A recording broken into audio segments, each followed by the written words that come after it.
Buenas tardes a todos y a todas. Soy Isa Chao de Lugo y voy a moderar esta videoconferencia. Advertir de que está siendo grabada. Todo el que no quiera que salga su imagen con apagar cámara lo tiene solucionado. Voy a leer unas normas básicas para el buen desarrollo de esta reunión. No se permitirán faltas de respeto de ningún tipo. Si se produce algún tipo de descalificación o no se respeta el tema del día, se procederá a cerrar el micro a esa persona y si persiste podrá ser expulsada de la reunión. Iré dando la palabra por orden de petición, según vayáis levantando la mano en el botón situado en la parte inferior de la pantalla. Si no lo encontráis, podéis pedirlo a través del chat. Cuando os nombre, aseguraos de tener el micro abierto. Dispondréis de minutos y os avisaré cuando queden 30 segundos. Debemos evitar las repeticiones e iremos directo al grano para intentar agilizar y dar opción a más intervenciones. Daré la palabra, en primer lugar, a todas aquellas personas que intervengan por vez primera y luego, en función del tiempo restante, daré paso a las segundas y así sucesivamente. Esperamos que todo transcurra de una forma correcta y provechosa para todos y todas y empezamos dando la palabra al compañero Luis Páramo, que nos hará la presentación de esta tarde. Adelante, Luis. Buenas tardes a todos, a todos. En principio, agradecer a la voz de las plataformas que se haga eco de un tema que compete a todos y a todas, es decir, en todas las comunidades autónomas, como es la defensa de la sanidad pública.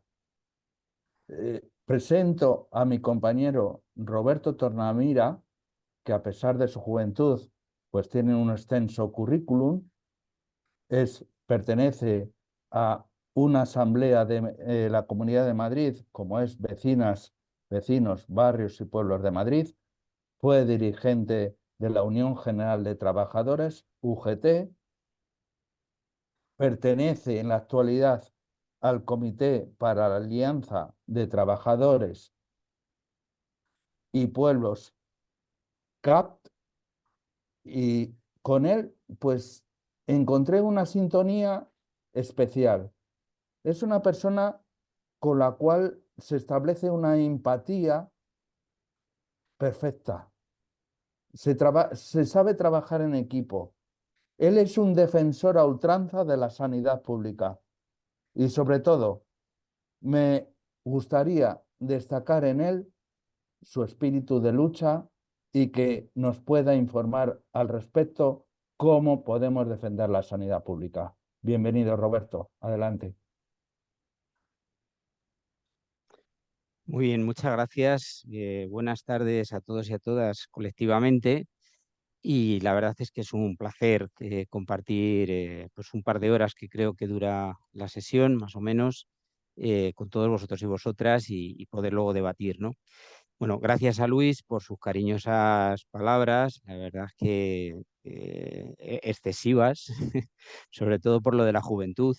Y en todo caso, pues agradecérselo porque es un hombre cariñoso donde los haya y un luchador y un trabajador, ¿eh? Un currante, ya le conocéis, yo no lo voy a descubrir.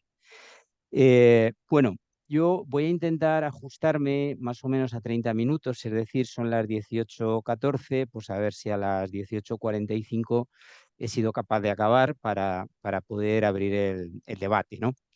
Bueno, la ley 1597, que quizás es la más conocida o la que más de moda se ha puesto, ¿no? Dada la situación tan terrible que tenemos con la sanidad pública en toda España, no es solo un problema de Madrid, es un problema de todo el Estado, de todas las comunidades autónomas, donde depende de la actividad de los movimientos sociales, es decir, de vosotros y vosotras que estáis activos en la defensa de distintas cuestiones sociales, no solamente de la sanidad, seguramente que estáis también implicados e implicadas en la defensa de las pensiones y todas las cuestiones que socialmente sustentan el estado de bienestar.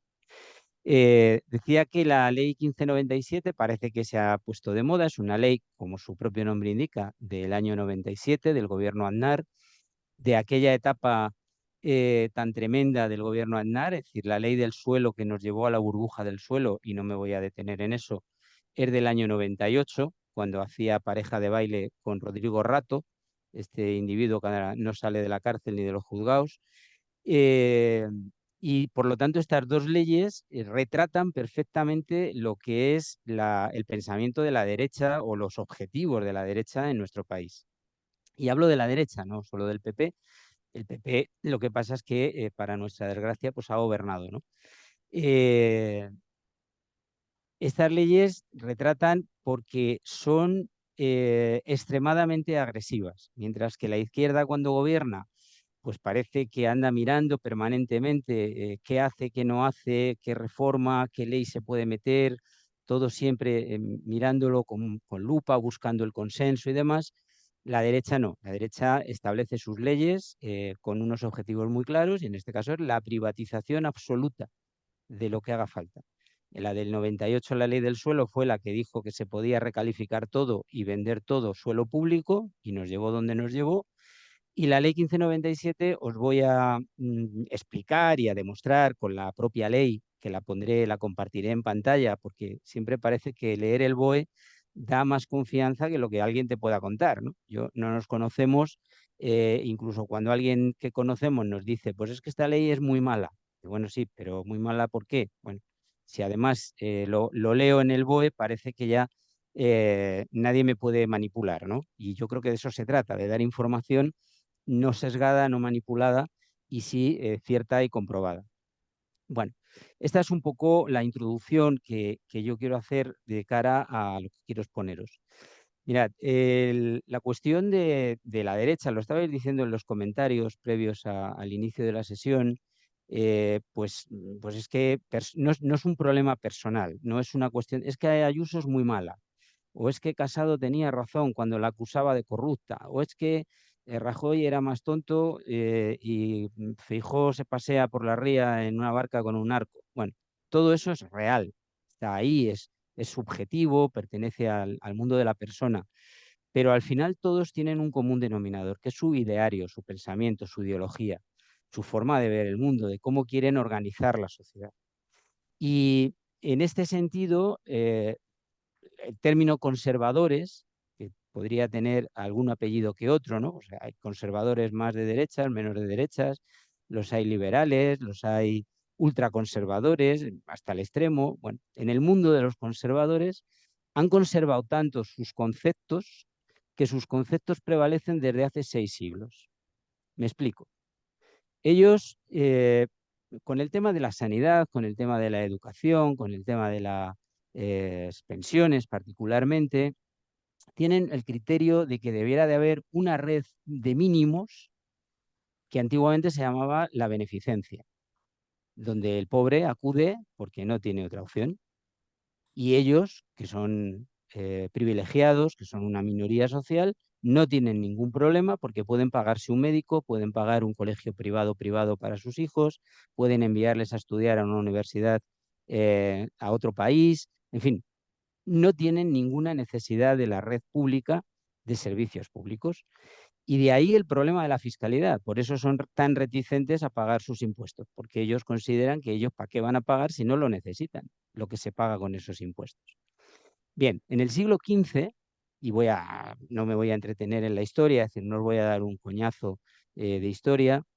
En el siglo XV, por ejemplo, hay aquí en Madrid un ejemplo de el Hospitalillo del Buen Suceso, que era un hospital que se funda en 1438, que estaba en la plaza de Santa Bárbara, para quienes seáis de aquí de Madrid y la conocéis, que hoy es centro de Madrid. Bueno, pues en el siglo XV, en aquel año, para atender una epidemia de peste que afectó mucho a Madrid, pero que fue en toda la península, pues muy similar a la del COVID, se creó un hospitalillo para atender a los pobres y se les llevó a las afueras de Madrid, la plaza de Santa Bárbara. Insisto en esto porque quien conozca y ubique la plaza de Santa Bárbara está en el centro de la capital.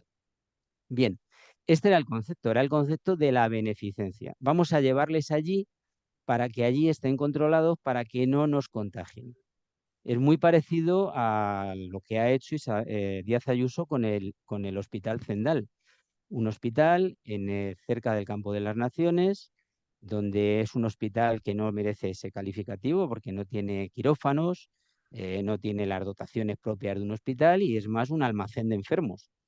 Y bueno, dices, hombre, pues qué paralelismo, ¿no? Con 6 siglos de diferencia y cuántos rasgos de similitud. Si avanzamos a lo largo de la historia, veremos en toda la Baja Edad Media que hay hospitales para pobres, hospitales porque ha habido una guerra, hospitales para peregrinos italianos, hospitales para peregrinos alemanes que venían a Santiago de Compostela, en fin, hospitales al efecto, ad hoc, que diríamos hoy, para atender necesidades concretas y precisas a partir de donativos que hacían a la Iglesia, a las órdenes religiosas, la burguesía y la nobleza, y con eso además pues expiaban sus culpas, ¿no? Porque luego tenían bulas papales, tenían exenciones y podían comer carne los días de vigilia, que es eso que han hecho pues a lo largo de toda la historia, ¿no? Es decir, me arrodillo los domingos ante el cura y luego el resto de la semana ya puedo pecar. Esa es la historia del concepto de salud, de atención a la salud, que para nada era un concepto de atención a las necesidades de las personas. Era una cuestión de voy a casi recluirles en un estamento para que no me contagien. Fijar, a esta aplicación le añado, en la Constitución de 1812, voy a deciros el artículo concreto para quien sea enamorado de la historia, por si lo queréis comprobar. En 1812, en el artículo 321, se dice que el Estado, bueno, pues cumple una función de administrador en relación con la salud, continuando con una visión de la salud como beneficencia para los pobres. Estos son palabras textuales. Hemos pasado de 1438, en relación con ese hospitalillo que os comentaba, de Buen Suceso, a 1812. Y se sigue considerando una cuestión de beneficencia para los pobres. Y dice el artículo 321, estará a cargo de los ayuntamientos. Punto primero del 321, la policía de salubridad y conformidad, etcétera, etcétera, etcétera. Es decir, la salud estaba en manos de la policía de salubridad, un cuerpo de policía especial que cuidaba de la salud. Entiendo que también cuidaría de la limpieza y de, en fin, de las canalizaciones que hubiese de desechos orgánicos. ¿Qué dice en el apartado sexto? Me salto porque no se trata de daros una clase magistral de derecho civil ni derecho antiguo. En el punto sexto dice, cuidar de los hospitales, ¿quién? La policía de salubridad, hospicios, casas de expósitos, que sabéis que son los huérfanos, y demás establecimientos de beneficencia, bajo las reglas que se prescriban, bla, bla, bla, bla, bla, bla, cuidar de la construcción y la reparación. Es decir, estamos hablando casi de un concepto de mantenimiento. Eso lo dice la primera constitución escrita de nuestra historia. Y si seguimos adelante en la historia, ¿qué más encontramos? ¿Qué más vestigios? Bueno, en 1822, en pleno recuperación del absolutismo por uno de los peores Borbones que este país haya conocido, que es Fernando VII, también conocido por el rey felón, ¿no? Es decir, a los delincuentes le llaman alias, ¿no? Este sería alias el rey felón, que se puso en manos de Napoleón y su corte en el trienio liberal entre 1820 y 1823. Este periodo absolutista fue de 1814 a 1833. Bueno, pues en ese periodo de 3 años, el trienio liberal, hubo un primer intento de legislar un código sanitario. Esa es una primera referencia de un intento, más allá de la Constitución de la PEPA, pues de tener alguna norma, ¿no? Código sanitario. Bueno, eso no pudo ser porque a partir de 1824, pues Fernando VII dijo que ni liberalismo ni nada, que aquí él era el que legislaba, el que ejecutaba y el que juzgaba, como buen absolutista. En España, el primer hito de ley sanitaria, tenemos que ir a 1855, con una ley sobre el Servicio General de Sanidad. ¿Qué dice esta ley? Bueno, pues que se sigue manteniendo la sanidad, ley sanitaria, en el Ministerio de la Gobernación. El Ministerio de la Gobernación, sabéis que incluso con Franco era lo que hacía las veces de hoy el Ministerio del Interior. Es decir, que la ley sanitaria, quien tenía la capacidad de ejecución y de administrar esta ley, era el ministro de la Gobernación. Bien, ¿qué tengo que decir? Que en España, por si alguien no lo sabe, no ha habido Ministerio de Sanidad hasta finales de 1936, con la República ya después del golpe de Estado militar del 18 de julio. Y la primera ministra que se hizo cargo del Ministerio de Sanidad y Asistencia Social, que fue el apéndice que colgaba, sabéis que el Ministerio de Sanidad incluso ha estado añadido al Ministerio de Trabajo, pues Federica Montseny era la primera ministra de Sanidad y Asistencia Social. ¿Qué pasa en el franquismo? Bueno, pues en el franquismo existe la Ley de Bases de la Sanidad Nacional de 1944 y en esa ley no se comenta la existencia de las leyes de la República. No se comenta que en la República hubo un Ministerio de Sanidad y Asuntos Sociales. No se comenta las leyes que la República hizo ya dando un paso de lo que es la sanidad como concepto genérico de la sociedad para protegerse. La República lo que introduce es el derecho pues, de la maternidad, la protección de la maternidad, la protección a la infancia, la garantía de los trabajadores para que tengan una existencia digna si caen enfermos o sufren un accidente. Es decir, todo eso lo legisla la República, la Segunda República en su corta vida, ¿no? Bien, ¿qué hace el franquismo? Que el franquismo recupera, no tiene Ministerio de Sanidad a lo largo de los 40 años de dictadura y vuelve la Ley de Bases de Sanidad Nacional a ponerla en manos del Ministerio de Gobernación. No sé si Fraga tuvo, porque como fue ministro de Gobernación, puede que a lo mejor tuviese alguna competencia en sus primeros años en el gobierno de Franco. Y no será hasta 1977, en el gobierno de Suárez, que se vuelva a tener un Ministerio de Sanidad. En este caso, un Ministerio de Sanidad Pública, que ya es el segundo ministerio de nuestra historia.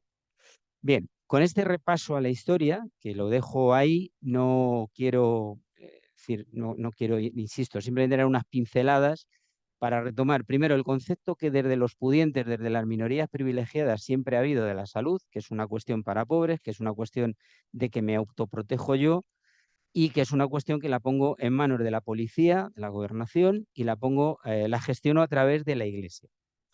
Bueno, hoy por suerte no está en manos de la gobernación, no está en manos del Ministerio del Interior, hay Ministerio de Sanidad, llevamos ya muchos gobiernos que tienen Ministerio de Sanidad,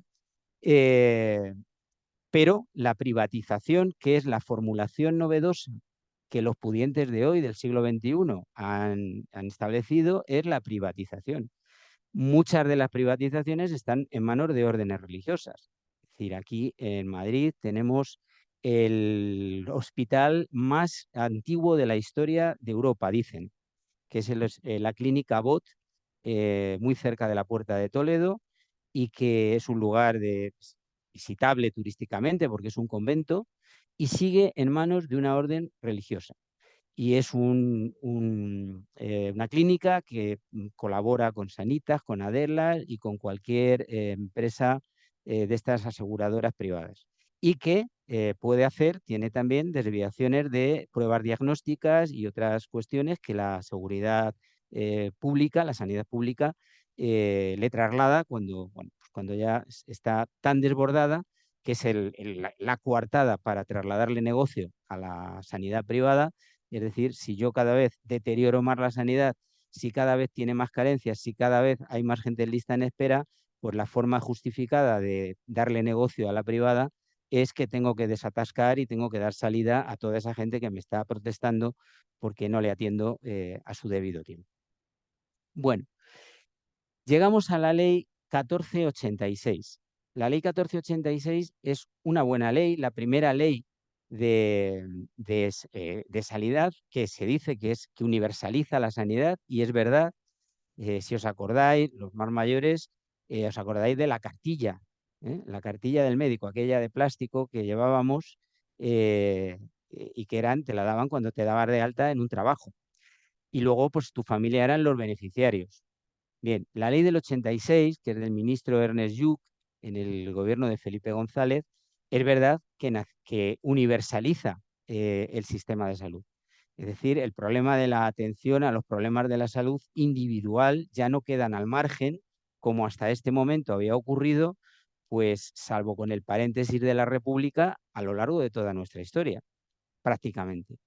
Incluso es una ley que lo que dice es que no solo se atiende a los ciudadanos españoles, sino también a los extranjeros residentes en España. Y tienen todos, nacionales y extranjeros, derecho a la protección a la salud. Eso es lo que dice y es positiva la ley 14.986. Bien, esta ley, el problema es que en el debate parlamentario, y eso si se acude a los diarios de sesiones, está perfectamente reflejado, pues la derecha no votó esta ley. La derecha no la votó porque decía pues que era una ley que era muy restrictiva y que no daba libertad. ¿Os suena esto de la libertad? Libertad de decidir qué médico me atiende, la libertad de decidir qué especialista me atiende, la libertad de decidir en qué hospital me atiende. Claro, en su cabeza no es que el ciudadano decida a qué hospital de la red pública acude o qué médico del sistema público acude, no. La libertad de decidir si le asiste uno privado y lo paga el erario público. Ese es el concepto de la libertad, que siempre es relativo cuando la libertad viene desde ese lado del espectro político, ¿no? Aquí en Madrid lo sabemos bien porque estamos acostumbrados a tener libertad para tomar cañas, pero luego ya tenemos que esperar 6 meses a que nos hagan una prueba diagnóstica. Bien, esta ley tiene 3 artículos que te generan un problema. Y es que en el intento del Ejecutivo de aquel momento, del gobierno de Felipe González, por buscar el consenso, de buscar el apoyo a la ley también de Alianza Popular, hablamos del año 86, todavía no existía el PP, pues abrió 3 artículos, que es el 66, el 67 y el 90. Y el 89, si me apuráis. El 66 dice que, bueno, pues que se establecen eh, eh, los convenios vinculados a hospitales generales del sector privado, bien, con protocolos, es decir, tienen que estar homologados, etcétera, etcétera. Dice también que se hará mediante convenios singulares y que, a ser posible, pues se hará con instituciones sin ánimo de lucro. Es decir, que abre la puerta en estos artículos 66 y 67 a que entidades privadas, hospitales concretamente, y preferentemente entidades sin ánimo de lucro, y lo que dicen es que, bueno, pues pueden prestar, tener vinculación con la red pública. Ahora os lo voy a enseñar en la propia ley para que vosotros lo podáis ver en el propio texto legal del BOE. El artículo 89 dice que reconoce la libertad de empresa en el sector sanitario. Bueno, no dice nada porque la libertad de empresa en el sector sanitario o en cualquier otro sector está recogido en el artículo 38 de la Constitución. Por lo tanto, pues es casi más un artículo de justificación que aporte nada, ¿no? Porque reconocer algo que ya está en la Constitución, pero ¿qué pinta un artículo que reconoce la libertad de empresa en una ley de sanidad? Pues justificar que estamos abriendo la puerta al sector privado. Y luego el artículo 90 pues establece los conciertos. 66-67 los convenios, el 90 establece los conciertos, que dicen conciertos para la prestación de servicios sanitarios con medios ajenos a la red pública. Dice, las administraciones públicas darán prioridad, insiste en el concepto, cuando existan análogas condiciones de eficacia, calidad y costes a los establecimientos y centros de servicios sanitarios que sean titulares entidades que tengan carácter no lucrativo. Bueno, muy bien. La ley del 86 abre la puerta a lo que es la colaboración público-privada. Voy a poneros la ley, voy a compartir en pantalla la ley, si soy capaz de ello. Vamos a ver. Vamos a ver, creo que es esta. Sí. ¿La veis?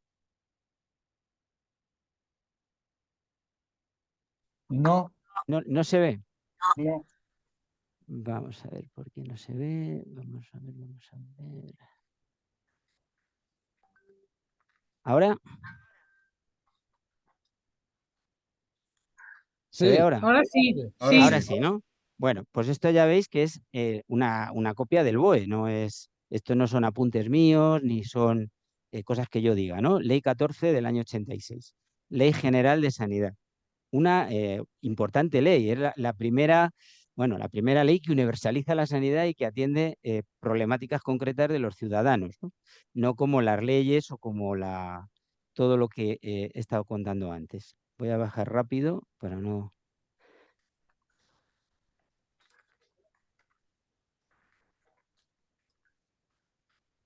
Mirad, aquí está el 66, ¿de acuerdo? Dice que formará parte de la política sanitaria de todas las administraciones públicas la concesión de una red integrada de hospitales del sector público. Muy bien, los hospitales generales del sector privado que lo soliciten serán vinculados al sistema nacional de acuerdo a protocolos definidos siempre por sus características, cuando las necesidades asistenciales lo justifiquen y si las disponibilidades económicas del sector público lo permiten. Es decir, pone todas esas condiciones.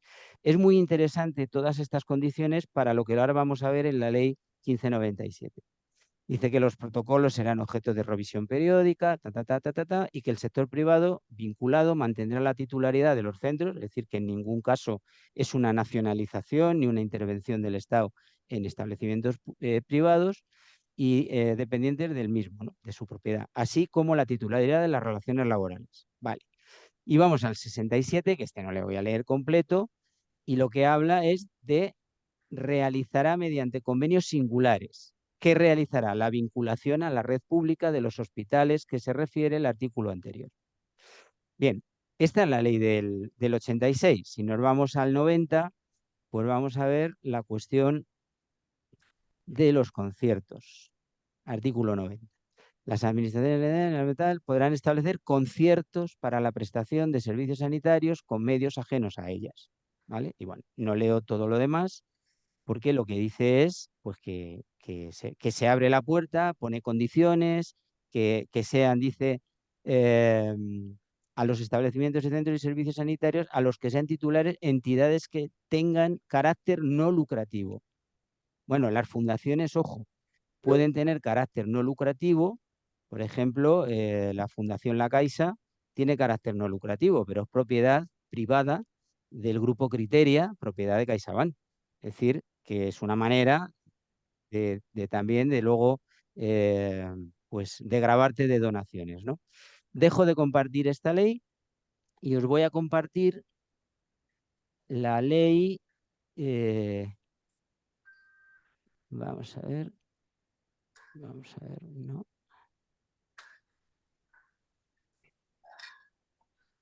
Vamos a ver dónde está.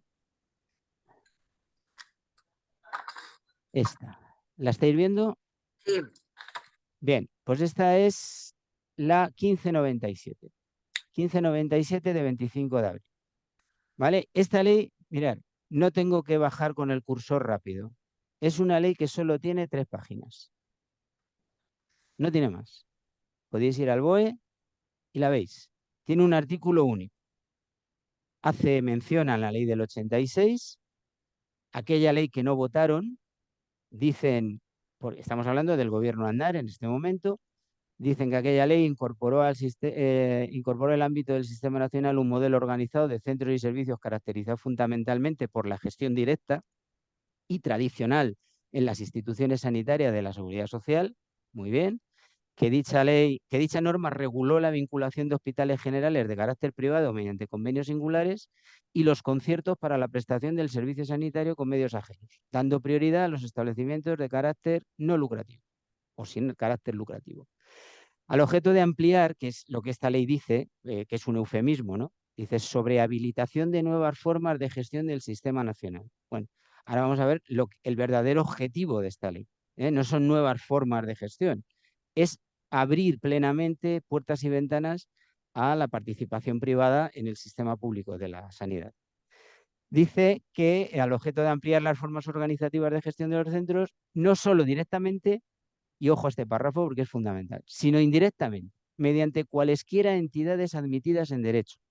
Es decir, una sociedad limitada que yo me monto con 3.000 euros ya me permite ser proveedor de material sanitario a un hospital. ¿Os suena?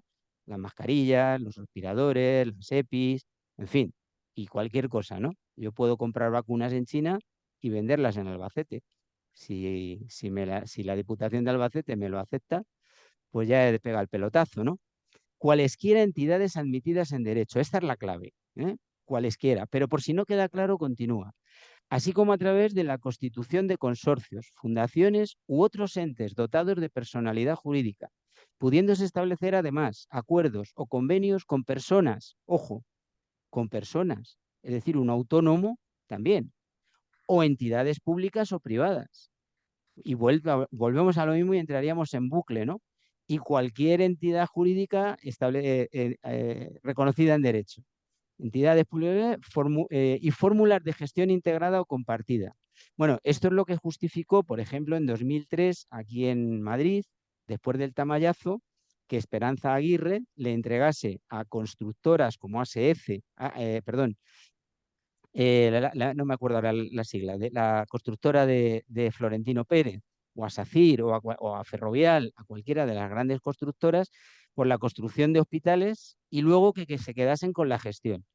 Es decir, si cualquier entidad puede, se dedique a lo que se dedique, crear un consorcio, una fundación y establecer un convenio o un acuerdo con la administración pública, pues qué más me da que sea embotelladora de vino, constructor de casas o vendedor de pipas. Cualquiera puede ser gestor de un hospital público-privado. Bueno, pues esta es la ley 1597, no tiene más. El cambio, pues el cambio es que tontamente en el 86 la izquierda le abrimos la puerta y en el 97 entraron a saco hasta la cocina. Esta es la situación, la triste realidad. Y por último, y voy a intentar acabar para cumplir con mi promesa de los 30 minutos, quitar un mito que a veces se da también, ¿no? Que es la cuestión de, vamos a ver, de si, es que estas, ¿cómo se llama? Perdón, la cesión de la competencia del INSALUD a, a las comunidades, pues claro, es que eso está en manos de las comunidades. Bueno, mirad, eso no es cierto, ¿eh? Es decir, las competencias del INSALUD están en manos de las comunidades, como vamos a ver por este cronograma que yo os he hecho, desde mucho antes de las leyes del 86 y del 97. Hay comunidades que sí y comunidades que no. Mirad, Cataluña recibió las competencias del INSALUD en el 79, Andalucía en el 84. Es decir, en el 79, pues imagino que era todavía el gobierno de Calvo Sotelo o el gobierno de Suárez, que lo primero que hizo, pues oye, como autonomía histórica, conceder las competencias del INSALUD a Cataluña. En el 82 llegó el PSOE y Felipe González dijo, pues yo se las concedo a Andalucía, en el 84. En el 87, Carlos Vascos dijeron, oye, ¿qué pasa?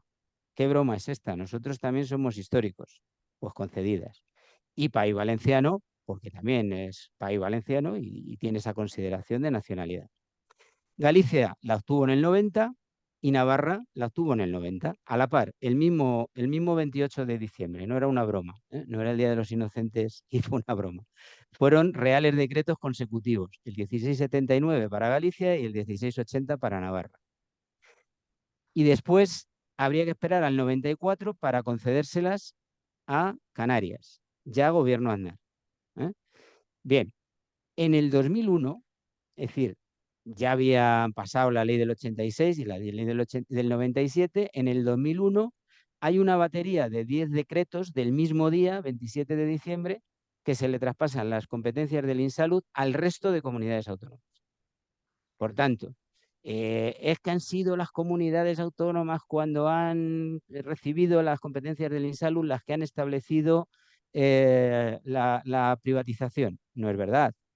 Es anterior o entre medias, ¿no? Es decir, en el 86, después de haber cedido ya las competencias a 2 comunidades, y en el 97, cuando ya se habían concedido a 6 o 7 comunidades autónomas, a 7 comunidades autónomas. Por tanto, no es verdad. ¿Qué dicen los decretos? He leído el de Madrid, supongo que son cortapega, porque si os dais cuenta son reales decretos consecutivos del mismo día. Y lo que dice es que la Comunidad de Madrid se subroga en los convenios y conciertos que tenga establecido el Estado con entidades privadas. Por lo tanto, las comunidades lo único que hicieron es asumir lo que el Estado les confería, tanto en ley como en compromisos, contratos o convenios. ¿Qué significa eso? Pues significa que si sin la ley 1597 y sin esos artículos de la ley 1486 que siguen en vigor, pues la sanidad, la privatización, perdón, no sería factible. ¿Es posible cercenar los contratos que están en vigor y que terminan en el año 35 aquí en Madrid con 8, 9 o 10 hospitales? Pues no, porque le conllevaría al Estado una importante cuantía económica. Habría que indemnizar, en fin, sería un fiasco. Bueno, pero si usted, como la ley tiene un principio que dice que es la irretroactividad de la ley, que no se puede aplicar con carácter retroactivo a nadie, muy bien, usted derogue esa ley y no pasa nada. Esos contratos siguen en vigor, no son afectados por la derogación y lo único que pasará es que en 2035 pues no se renovarán y esos hospitales serán de gestión pública directa, tradicional, como decía el Partido Popular en su exposición de motivos de la 1597. Con esto concluyo y termino. Es decir, esto es una cuestión de voluntad política. Yo sé que hoy no hay posibilidades por cuantía de votos, ¿no? La matemática parlamentaria que se dice, o la aritmética parlamentaria, para sacar adelante la derogación de estas leyes. ¿Por qué? Pues porque partidos que están apoyando al gobierno actual, como es el PNV o Junts, no lo apoyarían, porque son partidos conservadores que no están de acuerdo en la red pública y en una red pública que no sea de beneficencia. Quieren una red pública de mínimos en todos los sentidos, en todos los servicios públicos. Pero en mi opinión política, a mí me parece que lo serio es que la izquierda, los partidos que se reclaman de la izquierda, sean firmes en sus convicciones y no titubeen. El andar justificando que es compatible lo privado con lo público y que las empresas privadas no se deben de preocupar y que se va a buscar una fórmula de limitar, bueno, todo eso está muy bien, pero a mí me parece que es confundirnos y dorar la perdiz o marear la perdiz. Hay que llamarle a las cosas por su nombre. ¿Se está de acuerdo o no se está de acuerdo con lo público? Si esto es una opción ideológica. ¿Lo público es peor que lo privado? No. Está demostrado que no. Pues yo vengo del sector bancario. He sido trabajador de banca toda mi vida, aparte de representante de mis compañeros cuando me han elegido. Ha habido bancos que han quebrado como Banesto, el Banco de Valencia y otras entidades bancarias que en su día, en los años 70, tuvieron que ser rescatadas por el Estado, como el Banco de Granada, y eran bancos privados. Por lo tanto, no hay ninguna ley natural que diga que lo privado es mejor que lo público. Lo que es mejor es lo que se gestiona bien. Lo que se gestiona mal, sea público o sea privado, funciona mal. ¿Cuál es el problema de la sanidad privada? O la colaboración público-privada, pues que las empresas privadas, por su naturaleza, lo que buscan es el beneficio, la cuenta de resultados, repartir dividendos entre sus accionistas. Y eso es incompatible con el beneficio social que tiene que dar pues un servicio público de calidad y gratuito y universal para toda la sociedad.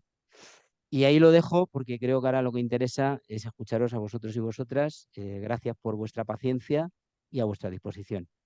Gracias. Gracias, Roberto. Un aplauso porque la verdad que te lo mereces por la exposición tan clara que nos has hecho. Bien, mientras se levantan las manos, voy a leer que tenemos un compañero que tiene problemas con el audio y entonces lo escribe en el chat. Santiago Tornero pone: en Cataluña nombraron conseller de la Xunta de Salud al patrono de las mutuas privadas y conociendo cómo se supervisa desde la administración pública el cumplimiento de las obligaciones, es una invitación a cargarse la sanidad pública. El 7/4 salimos a la calle, muy pocos, para reivindicar eso, precisamente. ¿Y dónde estaba la izquierda progresista? Aquí nadie se decide a levantar la mano, creo que tienen miedo a que se la corte. Félix, adelante. Abre el micro, por favor. Sí, gracias, Roberto, por la exposición. Como bien dices, es una cuestión una cuestión política.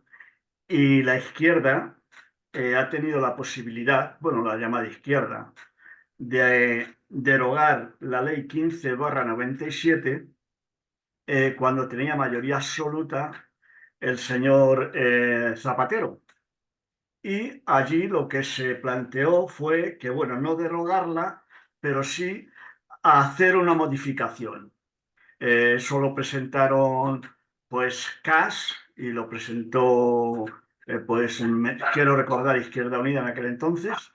Y lo que hizo el señor Zapatero fue meter en el cajón durante 2 años, estaba encima de la mesa, eso sí, el tema de la modificación, hasta que llegó el señor Rajoy y entonces, pues, ya no era posible.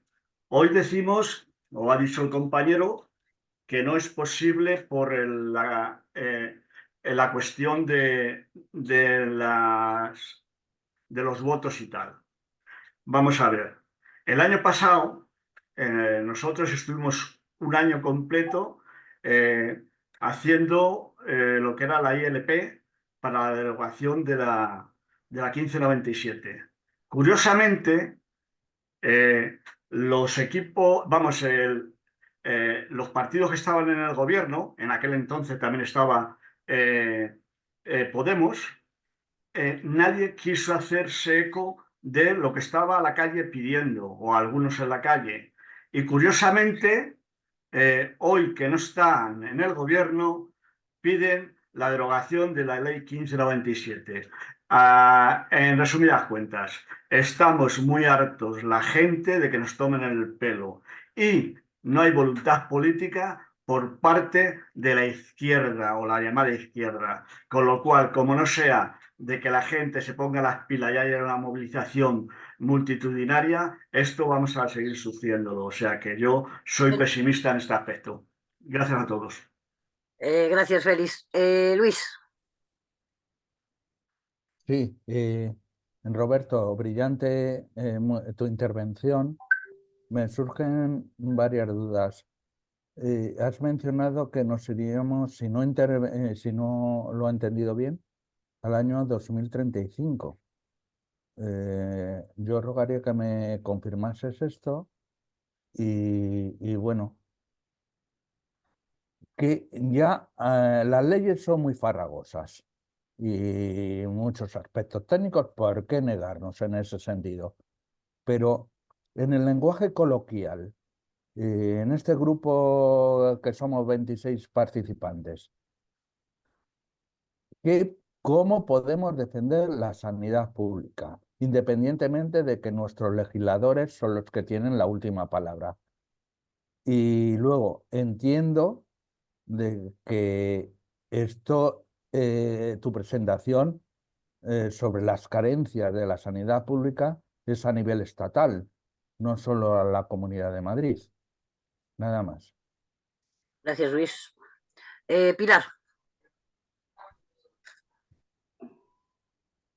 Hola, buenas tardes. Genial. Es una exposición, además bueno, pues estamos todos los días con la ley 1597.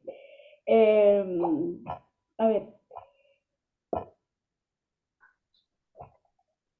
El compañero de baile de Aznar, Rodrigo Rato, y no olvidemos a su sobrino. O sea, es que esta gente están en contra de que gente corriente estudie porque se la ganan. A ellos pagan para que les den la oposición o que les aprueben de los cursos. He trabajado en un colegio del Opus Dei y esa gente no paga o sea, no van a esos colegios por ir, esos van porque pagan y tienen que aprobar. El Gendal, pues el Gendal pues fue pues como, eh, no sé, es un almacén de personal. Y la ley 1597, sí, la verdad es que es una ley que la hizo Aznar y como bien ha comentado el compañero, la podían haber derogado. De hecho, eso le costó el puesto a Zapatero, que para mí fue uno de los mejores presidentes que hemos tenido en el sentido que él no ha tenido prepotencia ni nada, pero vamos, que, que la podían haber hecho, pero yo creo que ahí están, son solo expuestos, ahí los que mandan son la banca, los seguros y todo, y ellos son los que, digamos, que cobran para ello, para comerse el marrón. La ley 1597 solamente lo tenemos que ver ahora, por ejemplo, con la gente esta de la ministra de Sanidad, cuando llegó se iba a comer el mundo y ya, bueno, ya le ha parecido bien, incluso que, bueno, pues ya vamos hermanados eh, lo público con lo privado e incluso tampoco ve tanto gasto en el tema de las armas en Palestina. Izquierda, pues lo de Podemos, pues sí, cuando estaban, Segundos. por eso digo que estaban y las manos atadas, y ahora ya levantan, pues como le pasa a todos los partidos políticos. Y por lo demás, pues nada, yo creo que es un tema que está sobre la mesa y no se va a arreglar nada mientras ellos no quieran.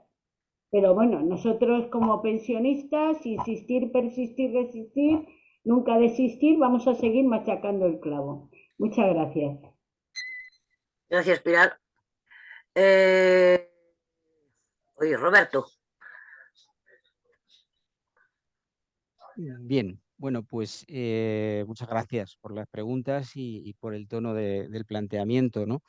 Me alegra mucho si os ha servido la exposición para tener un mayor acercamiento a lo que es la Ley 1597, porque a lo mejor no todo el mundo abre el BOE, ¿no? Porque el BOE la verdad es que tira para atrás, no es una literatura precisamente para dormirse por las noches, a lo mejor viene bien, pero no es agradable.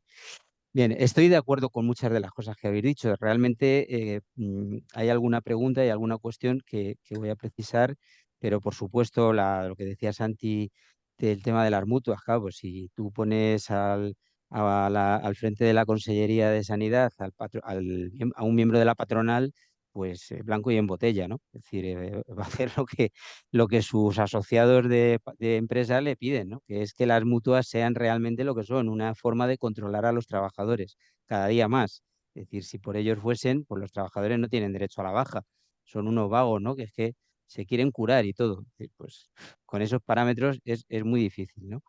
Y lo mismo pasa a nivel de ministerio. Mirad, no recuerdo cómo se llamaba el ministro de Aznar de Defensa, que este hombre salió del Consejo de Administración de una empresa de seguridad que tiene relaciones con Israel y entró en el Ministerio de Defensa del Gobierno de España.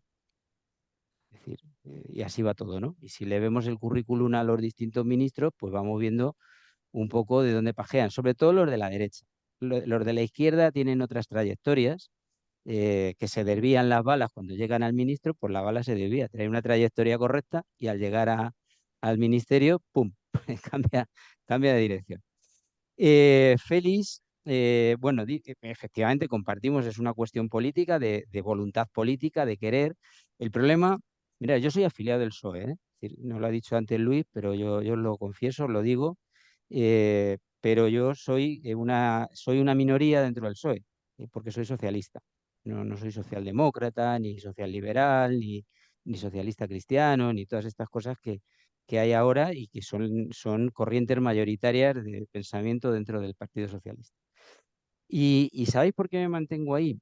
En relación, lo digo esto no por contaros mi vida de repente, sino por algún comentario que habéis hecho, ¿no? Es decir, los partidos de la izquierda. Bueno, pues yo estoy en el PSOE porque no encuentro una alternativa.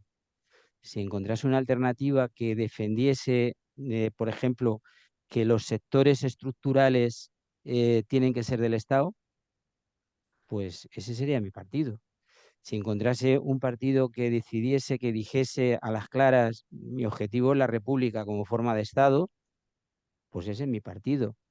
En fin, este tipo de cosas sustanciales que no engañan a nadie. Que diga, esta es mi opción.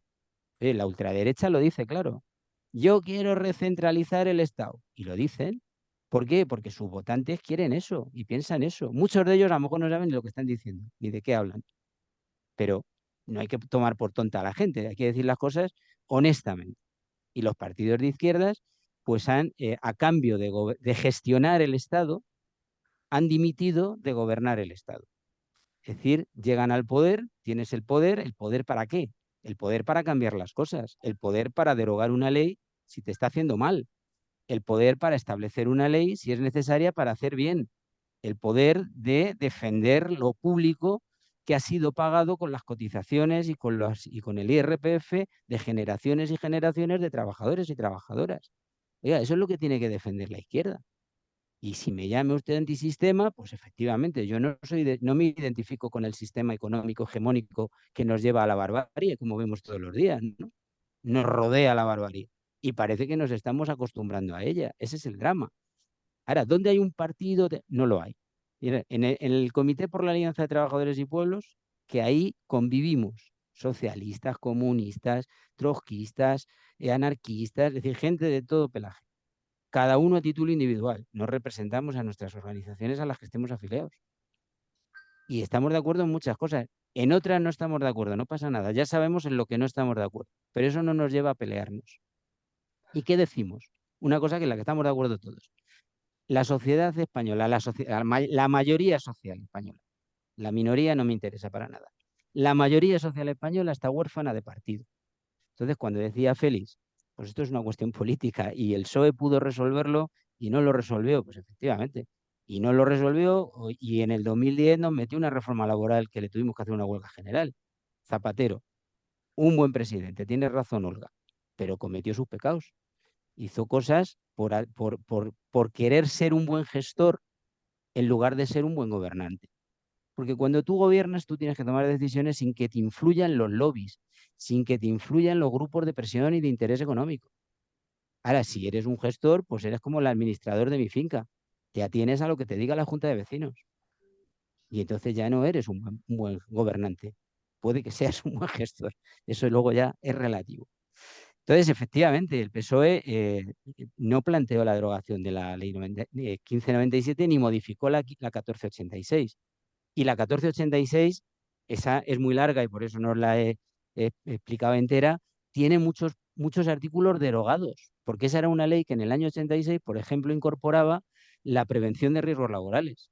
Como la ley de prevención de riesgos laborales es del año 95, que es posterior, que es del último gobierno ya, de los últimos estertores del gobierno Felipe González, pues derogaron todo el paquete que la ley 1486 decía cosas sobre prevención de riesgos laborales, razonable. O sea que las leyes se pueden derogar, no pasa nada, no es un drama, se derogan todos los días, se derogan artículos de las leyes, porque va evolucionando el tiempo y la ley tiene que acondicionarse a las necesidades de la sociedad, no la sociedad a las necesidades de la ley.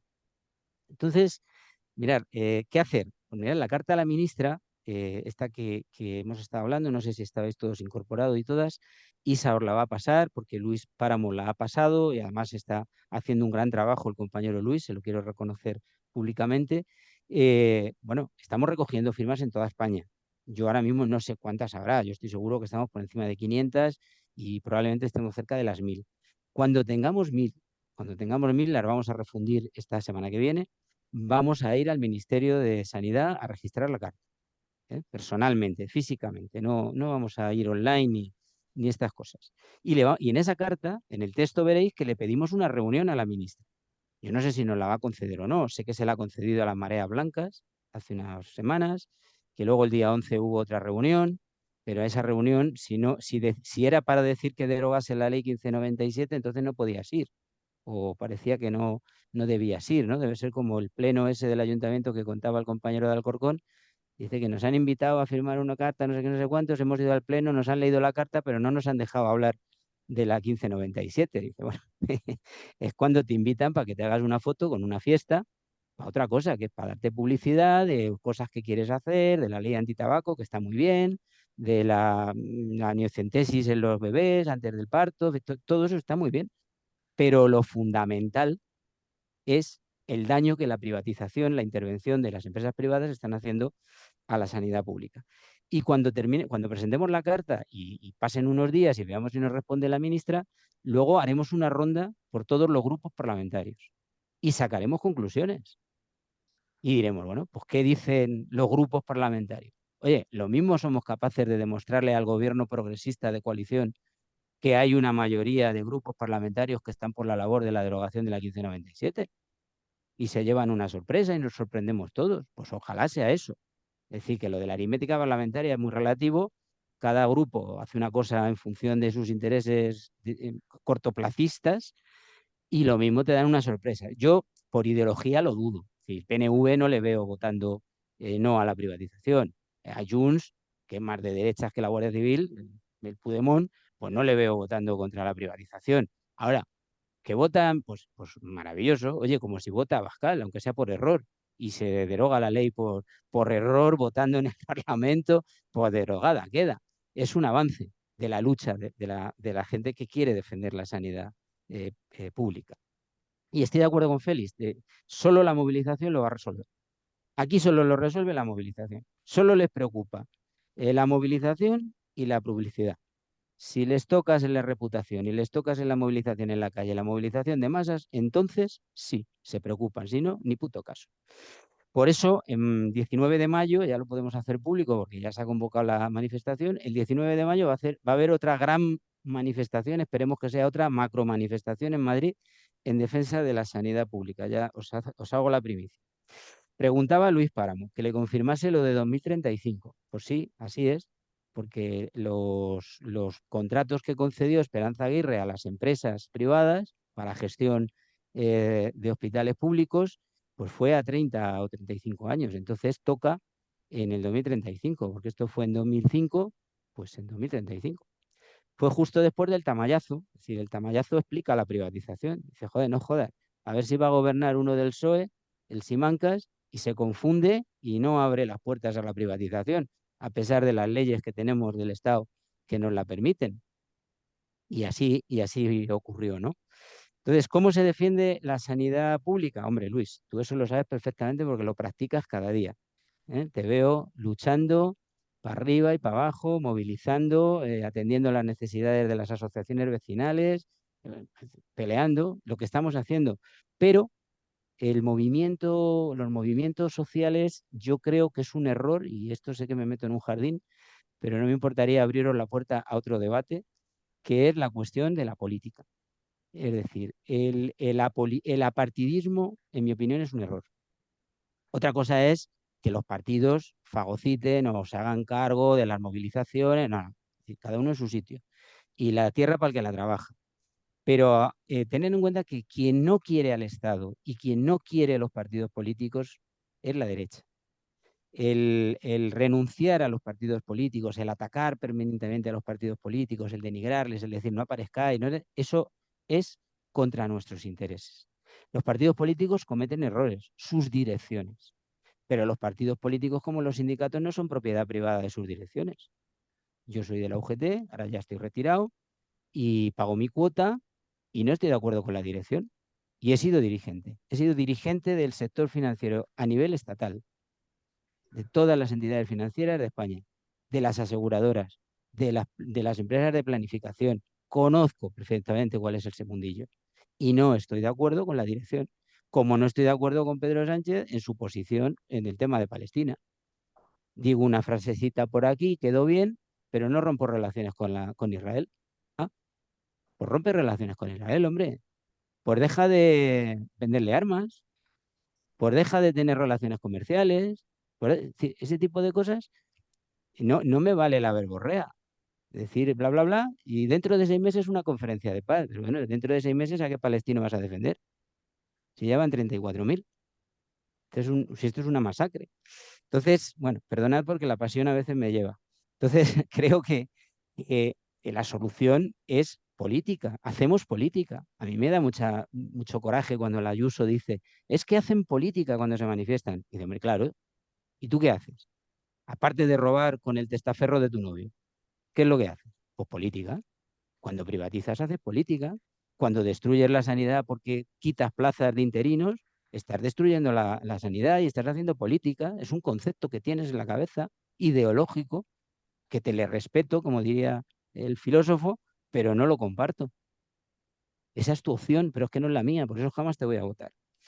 Y por último decía Pilar, con la que es que estoy de acuerdo. Pilar no veo ninguna pregunta, salvo que yo no la haya captado, ¿no? Dice, la derecha, bueno, la derecha es que se lo compra todo. Se compra los títulos universitarios, la salud, la educación y hasta la vida. En la guerra de Marruecos, que el PSOE de Pablo Iglesias estuvo contra la guerra de Marruecos, como el PSOE de Zapatero estuvo contra la guerra de Irak, lo que no entiendo es por qué hoy el PSOE no está contra el genocidio en Gaza o contra lo que está pasando en Ucrania, que no todo es culpa de Zelensky ni todo es culpa de Putin. Ahí hay de todo. Y entonces, pues estamos contra la guerra. Y Pablo Iglesias decía, ¿qué es eso de que los hijos de los ricos no se van a la guerra porque pagan? Porque había exenciones económicas. Eso está pasando en Ucrania, eso está pasando en Rusia. Los hijos de los ricos no van al frente porque sus padres pagan.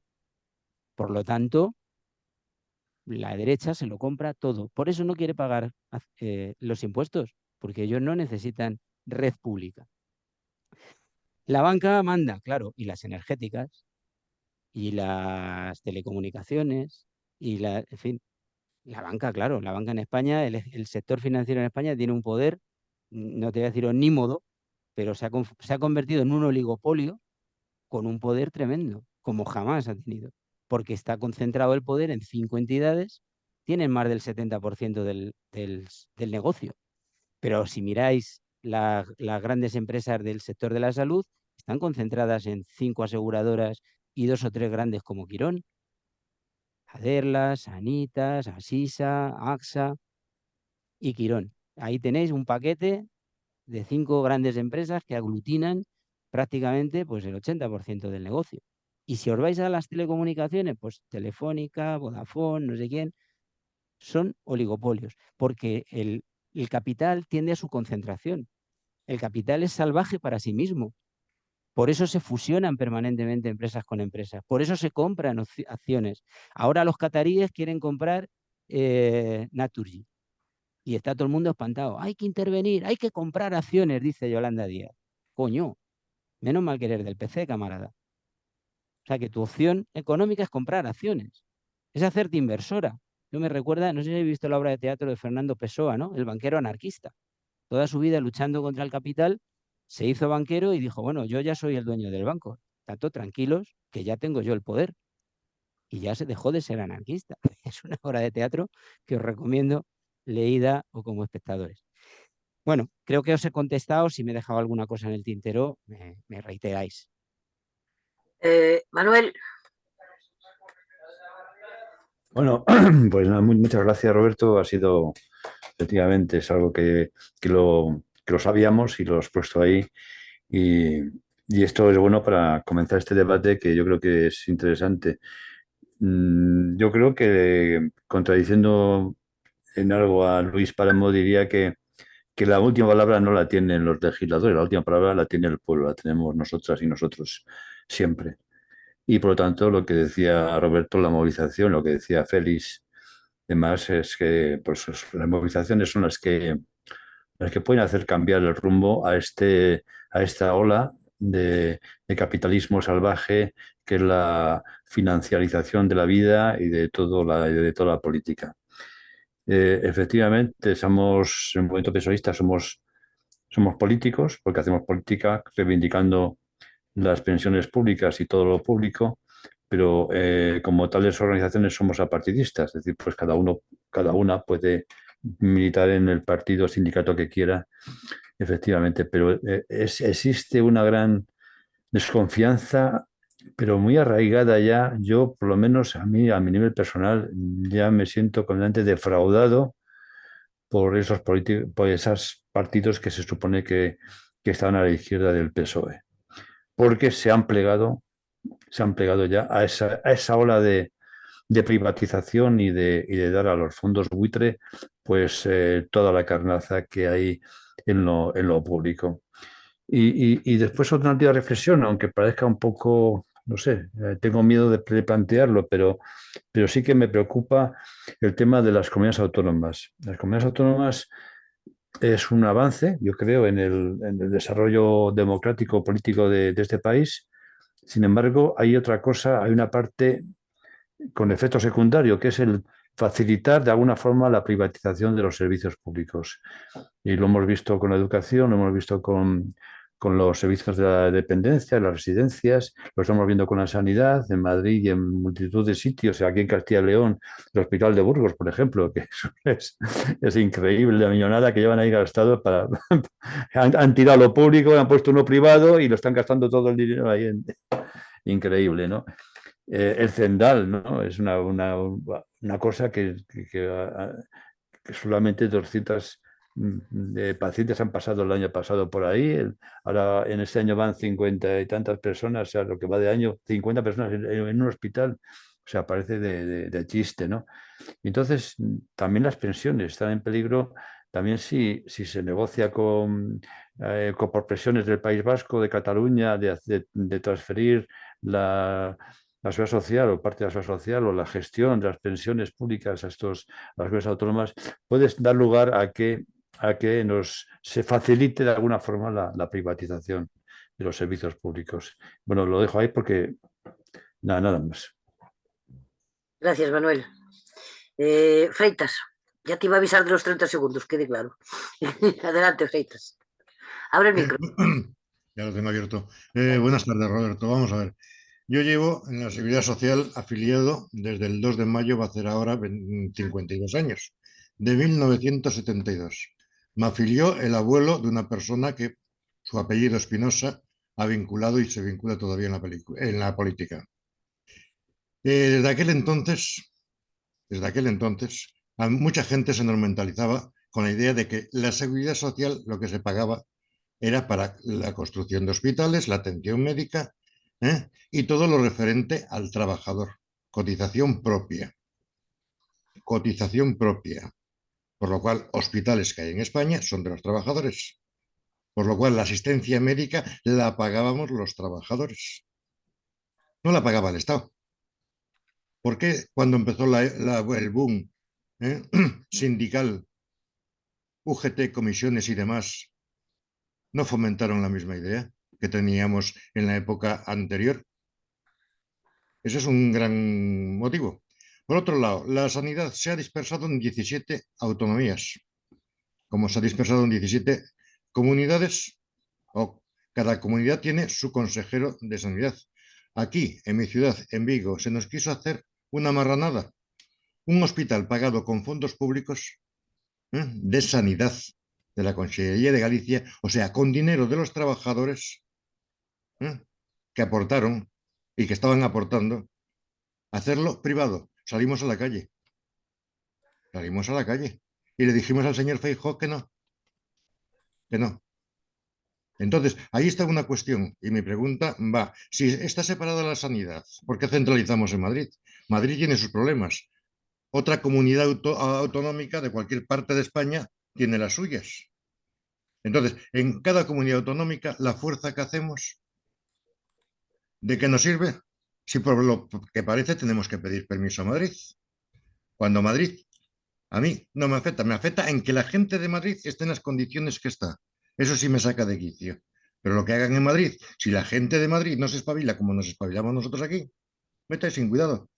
Es lo mismo que los políticos o quien sea se rasgue las vestiduras porque un señor haya paseado por la ría con un narcotraficante. Pero consumir la droga que traen esos narcotraficantes, todo el mundo la consume.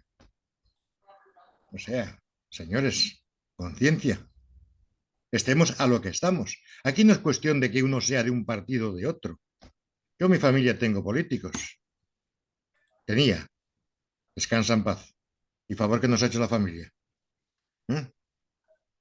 Y posiblemente tú, Roberto, lo hayas conocido personalmente. Si te digo el nombre. Entonces, ahí está la cuestión. Si cada cual nos centramos y exigimos lo que estamos pagando, cortamos el rollo mucho a los políticos que dicen que el dinero que nosotros aportamos es suyo.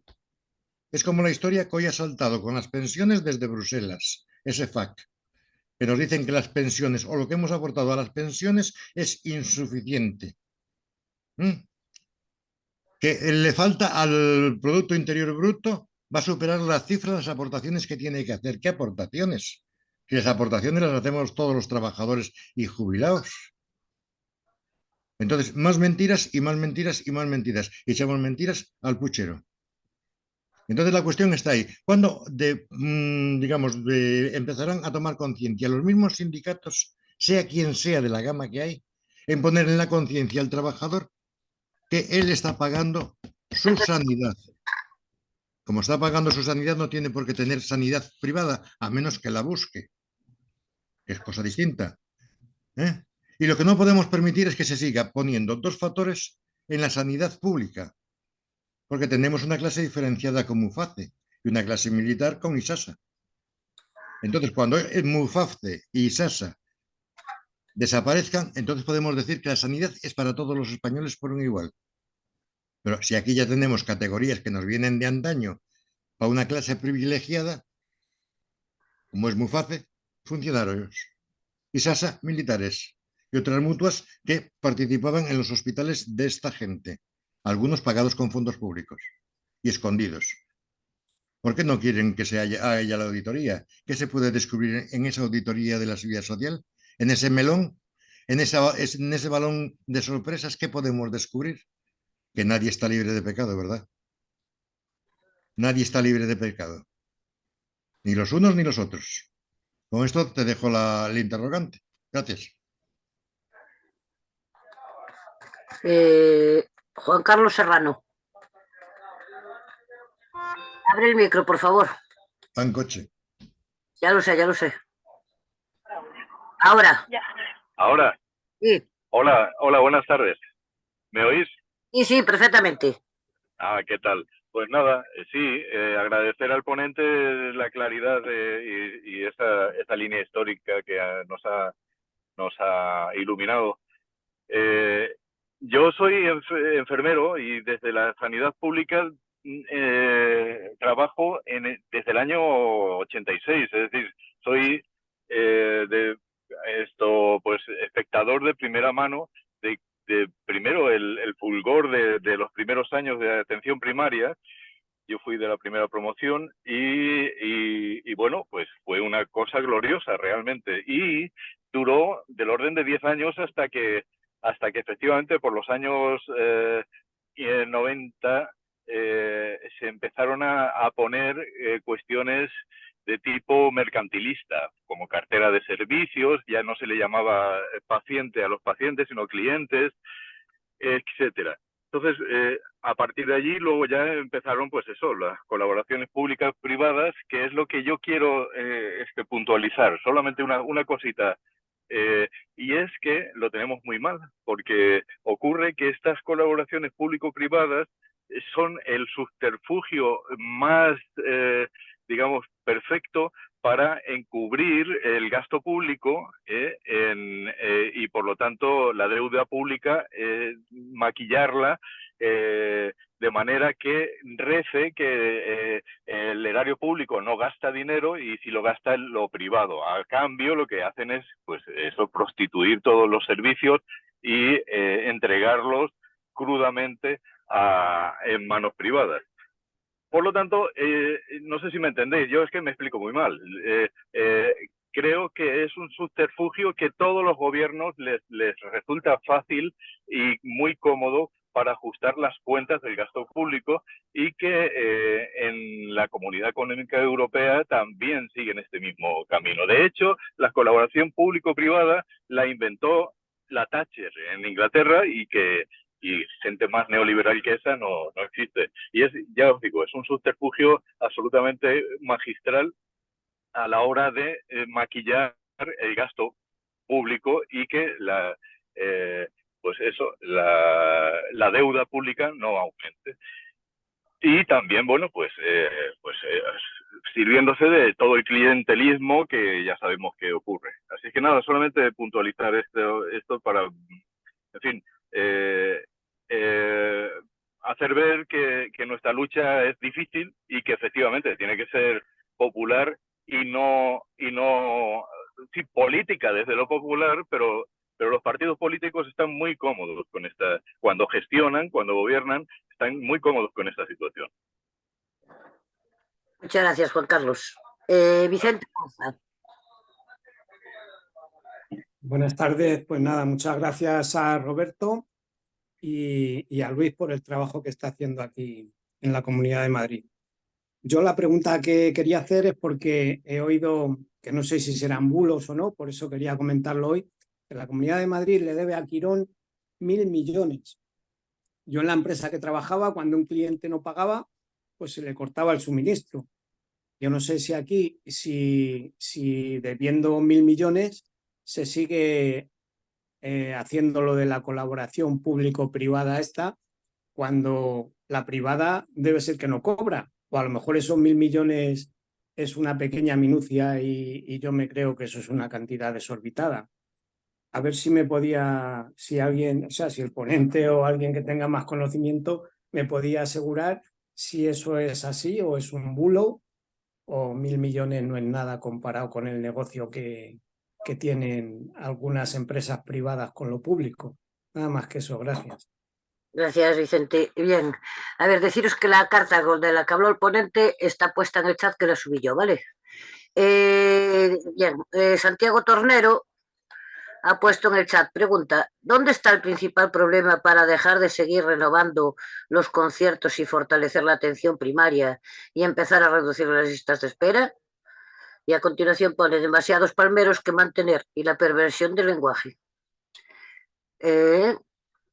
Arturo Manuel, muchas gracias Roberto por tu ponencia y a todos los compañeros por sus preguntas y reflexiones. Un cordial saludo para todos. Bien, Roberto, creo que te toca, que ya van. Ahora. Muy bien, muy bien. Bueno, la de Santiago Tornero es fácil porque es una reflexión y, pues bueno, no tengo nada que objetar, ¿no? ¿Dónde está el problema? Pues creo que lo he intentado en la primera hora de exposición establecer dónde está el problema, en unas leyes que permiten que se establezcan contratos privados o convenios o conciertos. El lenguaje efectivamente es perverso, decía Juan Carlos y también lo dice Santi, y hay que utilizar las palabras como son. Es decir, eso es la privatización legalizada. Así, punto. Y lo que hace la 1597 es universalizar la privatización. Si la 1486 dejaba alguna duda, la 1597 la despeja. Por lo tanto, ahí está el problema. Y eso tiene que ser combinado con la presión en la calle, es decir, las concentraciones que se hacen en los centros de salud, que están descentralizadas. Entiendo que cada pueblo, cada barrio, en cada comunidad, pues tiene su grado de movilización en función de sus capacidades. Y en cada territorio pues se está peleando y yo estoy de acuerdo, creo que es el sentir de quienes habéis intervenido en este sentido, que este es un problema estatal.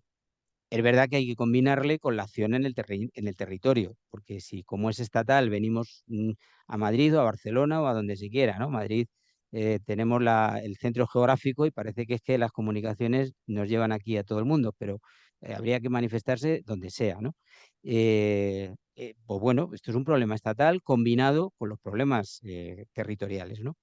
Bueno, vamos un poco por orden, ¿no? Decía Manuel. Bueno, la última palabra la tiene el pueblo y el pueblo hay que organizarle. Claro, porque el pueblo se queja, pero ¿quién le organiza? Los partidos no, que no se acerquen, que no vengan. Son todos unos mandangas. No, pues es verdad. Pero ¿y qué hacemos? Porque el pueblo espontáneamente no se va a organizar. Eso Marx y Bakunin ya lo resolvieron en la Primera Internacional. Se rompieron porque uno pensaba en la espontaneidad de las masas y el otro dijo que no, que había que organizarlas. Y cada uno siguió su camino. Y hasta hoy eso no ha cambiado. Es decir, a la gente se la organiza o la gente está dispersa. Si en un barrio no hay asociación de vecinos, difícilmente los vecinos van a salir a la calle a defender su centro de salud. Y eso vale para cualquier estadio, estadio, de comunidad autónoma, pueblo grande, pueblo pequeño, ciudad grande o una autonomía entera. Maquillar la deuda, perdón, que me he ido a Juan Carlos. Los fondos buitre, bueno, los fondos buitre, ojo, son fondos de inversión, que les da lo mismo la sanidad, la vivienda o un bar.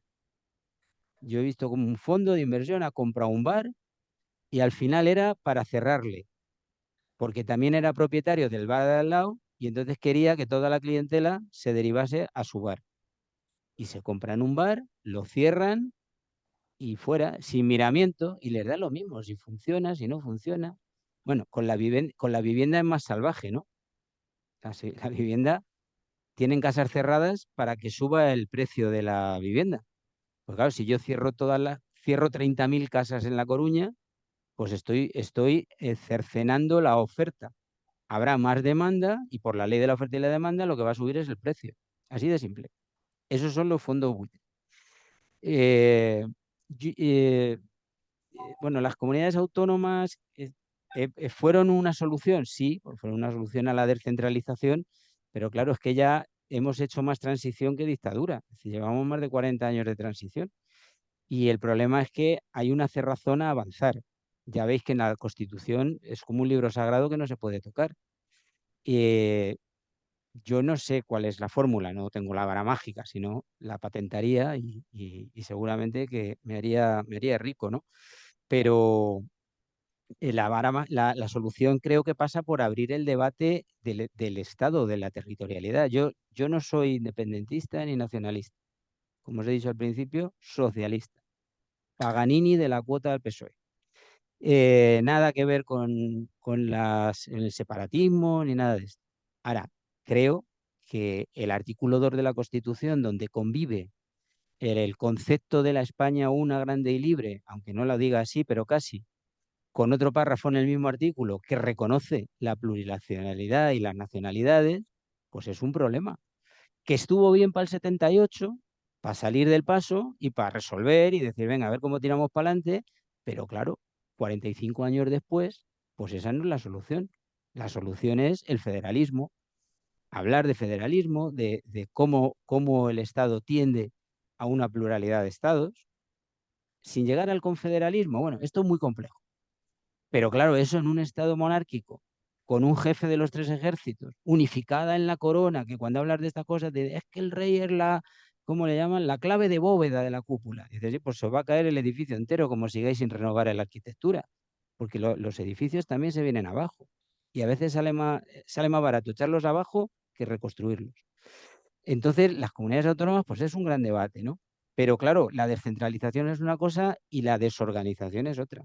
Esto de que cada comunidad hace lo que le da la gana, establece lo que le da la gana, no hay control, es decir, eso genera la corrupción, porque cuando no hay control, siempre hay un pillo, y más en los países latinos, mediterráneos, iba a decir latinoamericanos, perdón, mediterráneos, pues somos latinos, y entonces somos pillos.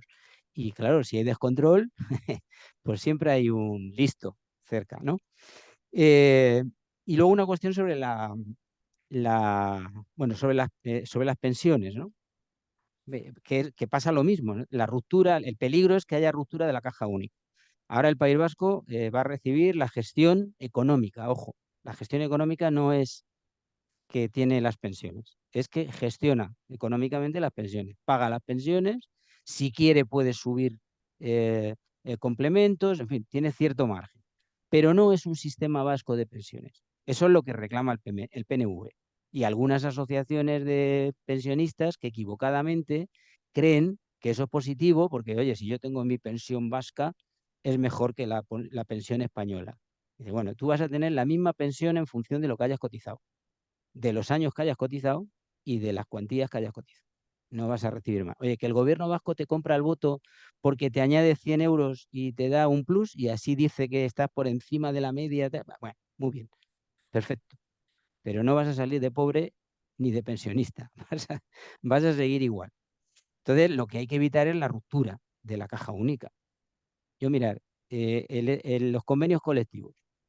En los convenios colectivos queremos convenios colectivos sectoriales estatales y no queremos que nos rompan el Estatuto de los Trabajadores ni el convenio colectivo. Si yo soy trabajador de banca, quiero tener las mismas condiciones de trabajo que el de Cataluña, que el de Andalucía, que el de Extremadura tenga las mismas que yo y el de Murcia las mismas que el de Cataluña. Es decir, ¿qué es esto de destrozar las cosas que tienen un común denominador, que es las cotizaciones de los trabajadores, como muy bien habéis dicho tanto Manuel como Feitas, ¿no? Es decir, claro, todo lo hemos pagado los trabajadores, fundamentalmente, porque los trabajadores pagamos el 90% de los impuestos a través del IRPF. La mayoría de la sociedad es clase trabajadora, asalariados, si queréis llamarles de esa manera, que pagan con el IVA cuando consumen, porque no tenemos más remedio que consumir, tenemos que comprar el pan, la leche, la carne, el pescado, la fruta, y pagamos el IVA. Por lo tanto, contribuimos también. Y pagamos y pagamos y pagamos. Entonces, todo lo hemos pagado prácticamente los trabajadores. Y los ricos, los que no son trabajadores, los empresarios, los que viven de las rentas, los que viven de su capital, no quieren pagar por eso, porque son ajenos a nuestras necesidades. Ellos tienen otras, que es el lujo, vivir muchos años, vivir bien, es decir, esas cosas. Decía Feitas, la asistencia médica de los hospitales, bueno, que se paga con bueno, pues es esto, ¿no? Lo hemos pagado todo, y los institutos y las universidades. Es decir, decirme algo público que no salga de la fiscalidad. Todo sale de la fiscalidad, ¿eh? Bueno, yo lo que ha dicho Feitas de todo el mundo consume la droga y luego se espanta porque Feijóo se pasa, yo no lo comparto. Yo no consumo droga, creo que la mayoría de la gente no consume droga, y quien se enfada porque señalamos a Feijóo paseándose por la ría con un narcotraficante, pues es quien es, los suyos, que les parece bien todo. Oye, Ayuso roba, manos llenas, y la vuelven a votar aquí en Madrid. Es algo incomprensible. Oye, en mi barrio, Vallecas, un distrito con 250.000 habitantes, el PP saca 60.000 votos. No gana las elecciones en Vallecas, pero saca 60.000 votos. Y ahí, vamos, no sé si habrá alguna excepción de alguien que sea rentista en el distrito de Vallecas. Pero vamos, será uno o dos que se han despistado y se han comprado un piso allí. Pero es un barrio obrero como Carabanchel, como Vicálvaro y como los barrios obreros de las ciudades en las que vosotros y vosotras vivís. El tema de las pensiones, bueno, daría para otra charla también, ¿no? La ley 21/2021, yo me he leído íntegramente el informe de 2020 del Tribunal de Cuentas, que motiva la reivindicación de los movimientos de pensionistas de la auditoría, y el Tribunal de Cuentas lo dice blanco y en botella. Esto es un déficit que se ha generado, que le debe el Estado a las pensiones 103.000 millones de euros a 2020, en un periodo comprendido entre en el año 89 y 2013. Bien, y la ley 21/2021 dice que hay que hacer una auditoría entre 1967, todavía franquismo, a 2019. Claro, si en un periodo acotado del 89 al 13 son 103.000, si abrimos el periodo del 67 al 2019, ¿cuánto es? Bueno, pues que se lo devuelva el Estado a las pensiones. ¿Qué es eso de la insuficiencia presupuestaria, ni que las pensiones son inviables? Todo eso son chorradas que dice el Fondo Monetario Internacional porque tiene que alimentar al beneficio privado. Y entonces, como hay que privatizar las pensiones, que es el objetivo final, pues hay que decir esas tonterías para decir, es que esto es insuficiente. La sanidad, oye, la destrozo. Es que funciona mal, pues a lo privado, solución, y así con todo. Oye, es que el colegio funciona muy mal, profesores están en precario, están todo el día de huelga, tal. Venga, lleve a su hijo a un concertado privado. Esa es la solución. Pero esa es la solución de la derecha, del capital. Juan Carlos, bueno, ya he dicho alguna cosa que ha comentado él, lo del lenguaje. Sí, claro, no es lo mismo clientes que pacientes o usuarios. Debíamos llamarnos propietarios, porque somos los que la hemos pagado. Pero bueno, con pacientes o usuarios estaría bien. Yo no tengo tan claro que lo de la privatización sea para maquillar la deuda pública, ¿vale? Otra cosa es que haya enjuague contable, macrocontable, bueno, pudiera ser, pero no ese es el objetivo. Mirad, el problema en el mundo, y esto sería largo también, es que el capital ya no tiene en qué invertir.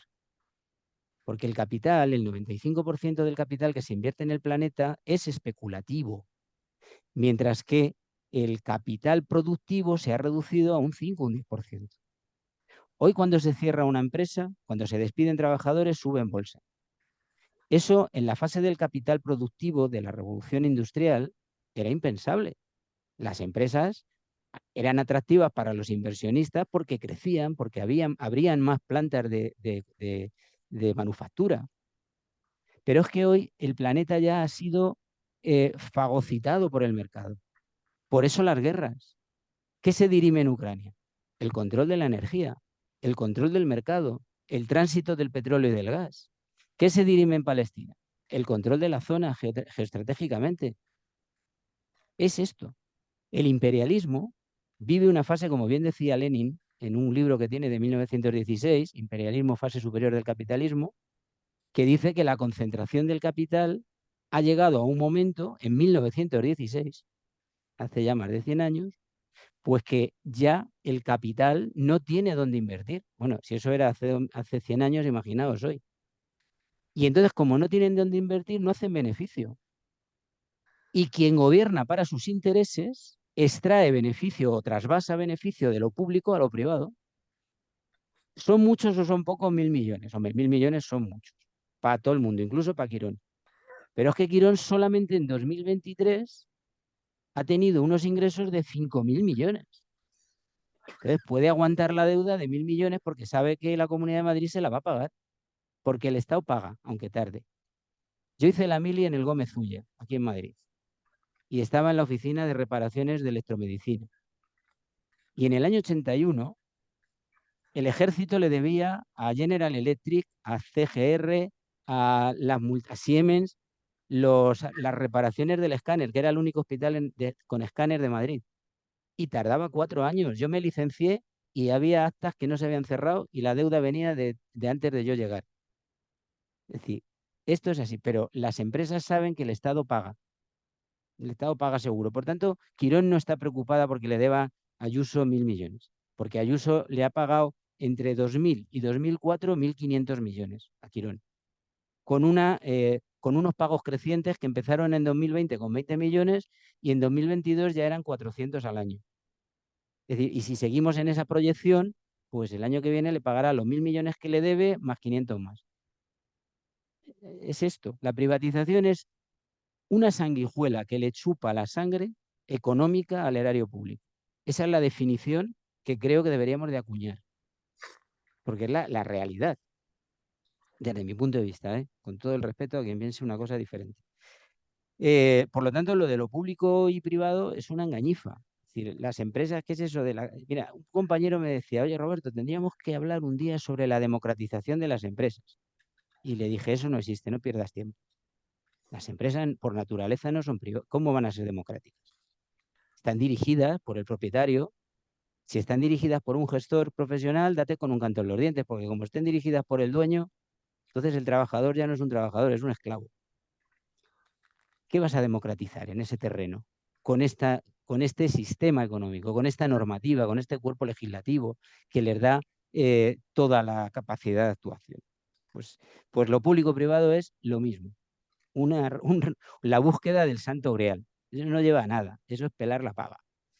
Thatcher es posible, sí, que fue una pionera en la agresividad del neoliberalismo, pero la Unión Europea no habla de lo público-privado hasta 2004, ojo a la fecha, con el libro verde de lo público-privado, 2004. En España ya estaban transferidas las competencias a las comunidades, se había abierto hace una década la posibilidad de lo privado. Los lobbies son los que fomentan los cambios de leyes. Los trabajadores, la sociedad, la mayoría social, como no estamos organizados, que estamos muy desorganizados, pues no tenemos capacidad de presión. Y los lobbies son fundamentalmente capacidad de presión. Claro, te llega el Estado de Qatar y te compra medio Parlamento Europeo, ¿no? Como hemos visto hace unos meses con el Qatar Gate. Así que esa es la situación. Bueno, decía Vicente que las comunidades, bueno, lo del Quirón, los 1.000 millones, ya le he hablado, creo que he contestado todo. Perdonadme si me estoy extendiendo mucho en las respuestas. Concha de Frutos. Abre el micro, por favor. Hola, buenas tardes. Creí que estaba Luis Páramo primero. Bueno, que muchas gracias, Roberto, por todo lo que nos has transmitido. Y la verdad es que las respuestas en tus intervenciones son tristes, demoledoras y muy clarificantes. Quiero decir esto, y es un paréntesis para la pregunta que te voy a hacer, que después de lo que expones, ¿cómo crees que el pueblo va a confiar en las organizaciones políticas que están gobernando para dejarse organizar por ellas. Es que es muy frustrante. Aquí en los movimientos sociales, lógicamente, y ahí hay gente con ideología y organizaciones políticas, se organizan bien y saben, bueno, organizar a la masa y tirar de ella, o difícilmente va a haber movilidad, porque luego además, bueno, pues el capitalismo, lo que tú decías, tiene en su mano todo aquello que puede, quiere y comprar para vender mentiras, que además la base del capitalismo es la mentira, y mienten con una facilidad y un descaro tremendo, pero que bueno, que la gente se lo cree, porque mayoritariamente los medios de comunicación están en manos de ellos, como la banca y otras cosas. Mi pregunta es decir, lamentablemente en toda España, con diferentes gobiernos, la sanidad pública ha entrado en crisis. ¿Eso es así? Bien. Triste, muy triste.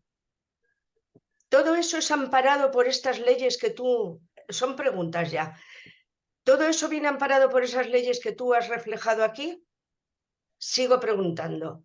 Cuando caduque la fecha que tú has dicho de algunos convenios con lo privado, amparándose en esas leyes, ¿se puede volver a renovar eso?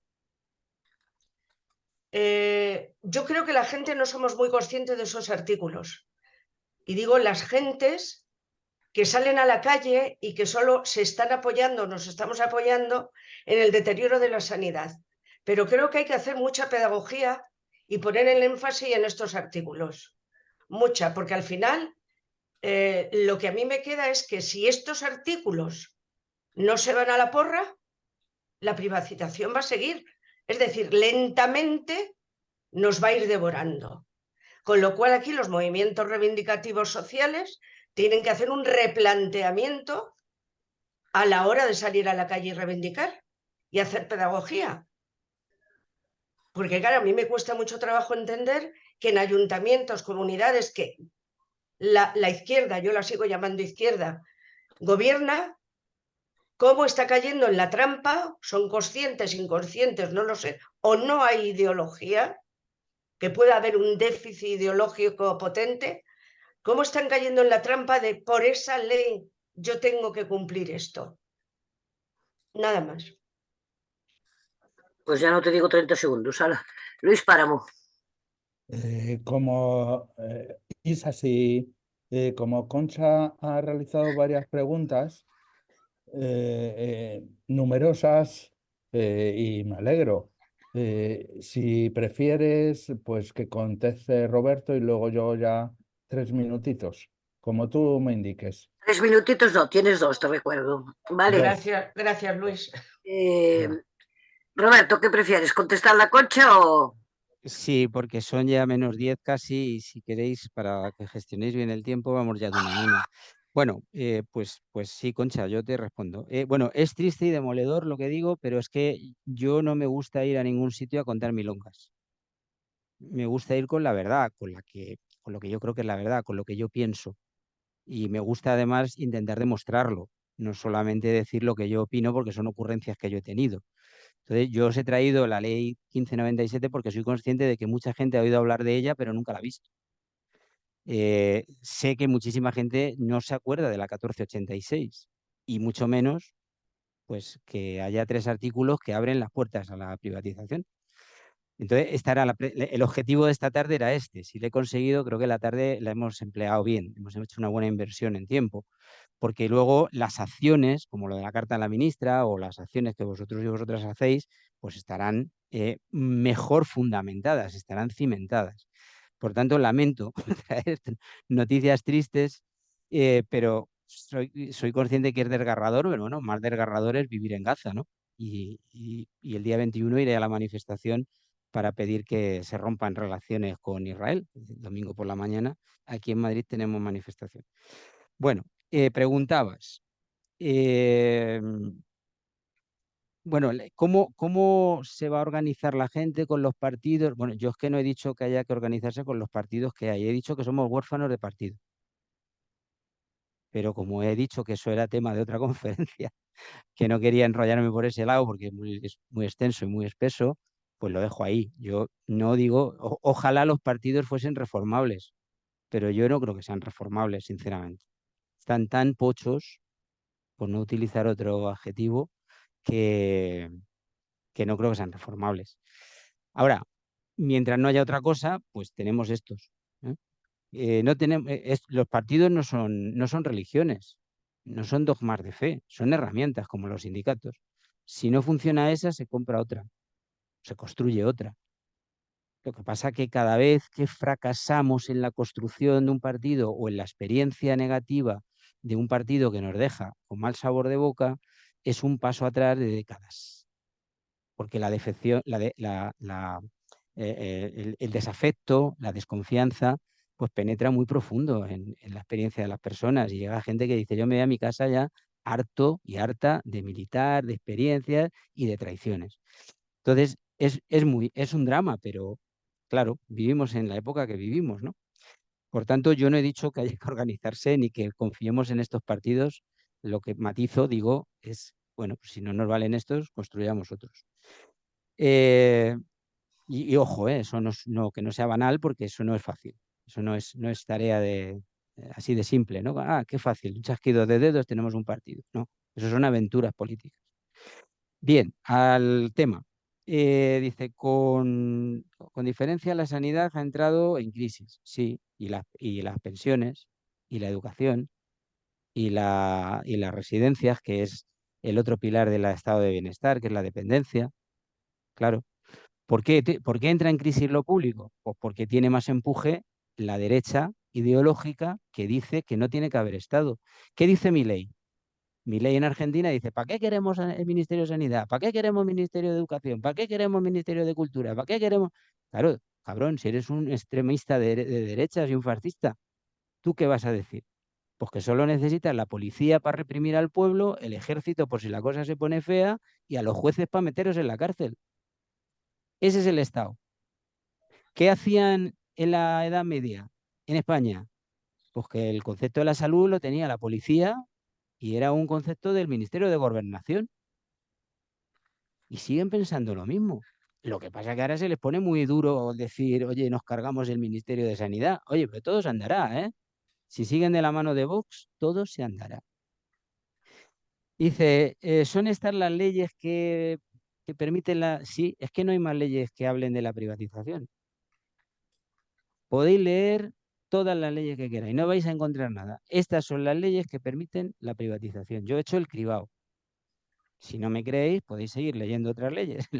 El BOE está ahí en la hemeroteca del BOE, pero no hay más. Y efectivamente, Concha, es decir, si las leyes no se derogan, pues cuando cumplan los contratos de hospitales privatizados, pues se pueden renovar. Ese es el problema. Estamos en 2024, faltan 11 años. Hay un gobierno de coalición progresista. Bueno, pues por lo menos que dejen marcada la senda. Si no lo consiguen, pues que dejen marcada la senda. Ya vendrán tiempos mejores, ya habrá a lo mejor otro gobierno de mayoría absoluta de izquierda o con una acumulación de votos de izquierdas en el Parlamento y en el Senado que avalen una política que diga que vamos a establecer el combate contra lo privado, no contra las empresas privadas. Ojo, yo no participo del concepto stalinista de que hay que nacionalizar hasta los puertos de periódicos. No, yo creo que los sectores de consumo, es decir, la pequeña empresa, la pyme, bueno, pues ¿por qué el Estado va a vender caramelos? El Estado no tiene por qué vender caramelos, ni alquilar películas de vídeo, ni que sé, otras mil cosas que se pueden hacer. Pero los sectores estratégicos son del Estado. Y aún así, en un alarde de democracia diría, sí, sí, y el que quiera pagarse un hospital privado que se lo pague. Pero ya está, usted se lo paga al margen. No me venga aquí que yo tengo que pagar con un concierto y con la escuela del niño lo mismo. ¿Usted quiere una educación religiosa para sus hijos? Páguela, páguela. Pero no me venga a pedir dinero público. Entonces, lo fundamental es fijar el tiro. Los 3 artículos que os he enseñado de la ley 1486 abren la puerta a la privatización. Y la ley 1597 al completo, que es un punto único, abre las puertas de par en par a los 4 vientos de la privatización. Y hay que derogarlas. Y si eso es doloroso y a la derecha no le gusta, pues ¿qué le vamos a hacer? Y los partidos y los sindicatos y nosotros y las asociaciones y los movimientos pues tienen que hacer pedagogía para que la gente lo entienda. Entonces, la defensa de esto, ¿qué os voy a decir yo a vosotros y vosotras? Sois el movimiento pensionista, ¿no? Estáis, creo, preocupados por todas las cuestiones estas, porque si no, no estaríamos hablando esta tarde de sanidad. Habéis hecho unas magníficas movilizaciones de 40, 50, 60.000 personas. Eso compatible con todo lo que hacéis los lunes al sol o a la sombra o donde os pongáis. Lo que hacéis en cada territorio, en cada provincia, en cada barrio. Todo eso suma. Si no se hiciera lo de los barrios, no se hacían manifestaciones de 50.000. No lo dudéis.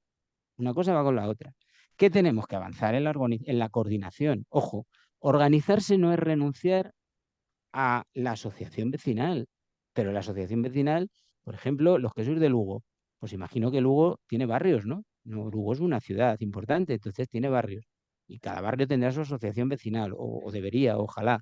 Bueno, pues hacer una plataforma de Lugo de asociaciones vecinales que defienden la sanidad pública, si es que no la tenéis. A lo mejor digo yo que hagáis una cosa que ya tenéis, ¿eh? Simplemente os he puesto de ejemplo, aprovechando que mi mujer es gallega y el cariño que me une a Galicia. Entonces, pues eso es lo que hay que hacer, organizarse. Y si todo eso deriva en un nuevo partido político, pues hurra, no lo sé. Y si eso le fastidia al PSOE, pues que hubiera espabilado. Y si le fastidia a Izquierda Unida, pues que hubiera espabilado. Y a Sumar y a quien sea, pues que espabilen. Que no se hubieran dedicado yo qué sé, a mirar para otro lado mientras pasaban las cosas. He terminado. Bien. Luis Páramo. Sí, ¿Vas a hacer como un cierre de la intervención o vas a hacer preguntas tú? no, reflexiones, si me Vale, pues permite. antes de nada, Una- déjame hacerle una pregunta a mí, ¿vale? Sí, Dale. Roberto, por favor, explícanos un poco la carta, cómo podemos adhesionar, o sea, mostrar nuestra adhesión a ella. ¿Vale? Pues es muy sencillo.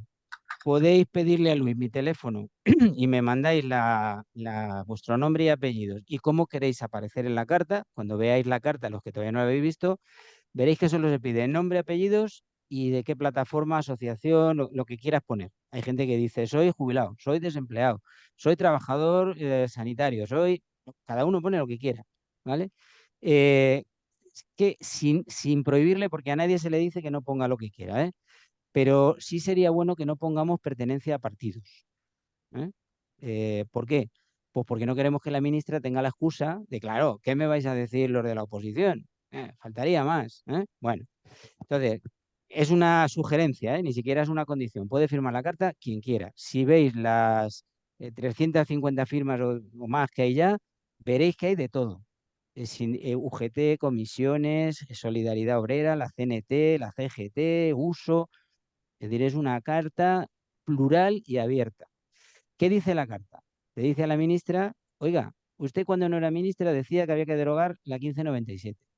Usted cuando era portavoz de la Asociación de Médicos Especialistas de Madrid decía que la sanidad privada y la pública no son compatibles. Bueno, pues ahora que es ministra, actúe en coherencia. Derogue la ley y tal. Abra ese debate en el seno del gobierno y en el Congreso de los Diputados. Es lo que dice la carta. Y le ofrecemos tener una reunión para poder establecer, oye, ¿qué opinamos de esto? Y la vamos a reconocer, claro, que ya sabemos que el PNV no te va a apoyar, ya lo sé. Pero y eso no te... Entonces, ¿qué tú que estás ahí? ¿Para hacer el posibilismo? ¿Solo para lo que es posible? Bueno, tú tienes que estar ahí para intentar lo posible, lo difícil y lo imposible. Y si no es posible, pues luego los ciudadanos que somos mayores de edad tomamos nota, ¿vale? Esa es la carta. ¿Qué idea hay con la carta? Cuando lleguemos a 1000, más o menos, esto es un tema plural, no depende solo de mí, la idea es registrarla, pasarla por registro en el ministerio. Con el sello del ministerio, con fecha de entrada y su número de registro, se retornará la carta a todos los firmantes, a ser posible, porque como es a través de distintos compañeros y compañeras, pues a lo mejor a alguno no le llega, pero bueno, va a tener ida y vuelta, ¿eh? Democracia total. Y si la ministra nos concediese una reunión, haríamos una reunión telemática de todos los firmantes para decidir qué delegación se entrevista con la ministra. Es decir, yo entiendo pues, que tiene que haber alguien de los promotores, tiene que haber alguien pues, de los colectivos que más firmas han aportado. Por ejemplo, es verdad, decía el compañero Vicente, creo que es, ¿no? De Alcorcón. De Alcorcón nos hemos sumado un paquete de gente. Oye, pues tendrá que haber alguien de Alcorcón en esa reunión con la ministra, porque representa un paquete de gente. Ahora, si hay una que es oceanógrafa y quiere ir en esta, pues hombre, la delegación no puede ser de 200. Tiene que ser un equipo de 4 o 5 personas, una cosa razonable, y luego, después de la reunión, otra reunión telemática con todos los firmantes para dar cuenta de qué ha dicho la ministra. Y después, ese sería el último paso de momento. El último paso sería, oye, con todo eso, ¿qué nos ha dicho la ministra? Si es que nos ha dicho algo o no nos ha dicho nada, ronda con los grupos políticos parlamentarios para decir, oiga, ¿ustedes apoyan esto o no lo apoyan? ¿Sí o no? No nos vengan con rollos, ¿sí o no? Podemos hablar de cosas, es decir, que no es solo vengo a que me digas que sí, pero ese es el plan de ruta. Muy bien. Alguien que quiera la carta y que no la tenga, pues que nos la pide y se la hacemos llegar. Yo la he puesto en el chat para quien la quiera ver ahora, pero si alguien tiene problemas para descargarla o lo que sea, nos lo dice y se la hacemos llegar sin problema ninguno, ¿vale? Bien, Luis, adelante. Sí, en primer lugar, muchas gracias, Juan Carlos Serrano, por incorporarte hoy por primera vez. Vicente y Félix, que hacía tiempo que no os veía por aquí, y al resto de las personas que sois asiduas y asiduos. Tenemos que seguir en este grupo y tenemos que seguir potenciándolo y defendiéndolo. Sobre el comentario que ha realizado Manuel, es probable que me haya expresado mal. Es decir, yo apoyo lo que ha comentado el compañero Roberto, estamos desorganizados. Nosotros, los movimientos sociales, tenemos que ejercer una presión importante, pero son los políticos los que tienen que tomar decisiones en base a que la presión muestra que vamos a seguir la calle sí o sí, porque estamos defendiendo la sanidad pública. Sobre la carta, disculparnos, compañeras y compañeros. Hemos esperado a esta reunión en la voz de las plataformas para que el compañero Roberto hiciese esta presentación. Como ha comentado, tenemos 350 firmas, la vamos a superar, estamos con mucha ilusión. Es decir, necesitamos de vuestra colaboración. Importante, no solo el portavoz de cada plataforma, sino aquí se necesitan el número de personas que estén de acuerdo con derogar la ley 1597. Y como ha comentado el compañero Roberto, organizaremos una hoja de ruta y según las adhesiones, la respuesta, etcétera, os mantenemos informados. Isa, te pido un favor, no solo en el chat, por favor, ponlo en el grupo de WhatsApp de la voz de las plataformas. La va a poner después Manuel. Para que las personas se puedan adherir. Ojo, está habiendo alguna confusión y ya termino. No es firmar, como ha comentado el compañero Roberto, es poner nombre, apellido, si pertenecéis a alguna plataforma o soy jubilado, soy parado, trabajo, no sé, en este puesto de trabajo. Eso es importante. Y por favor, en un futuro, a mí no me mencionéis tanto, que yo quiero pasar desapercibido, que yo estoy para ayudaros. No me mencionéis, por favor. Y defendamos lo público, mucho ánimo, mucha fuerza, viva la resistencia.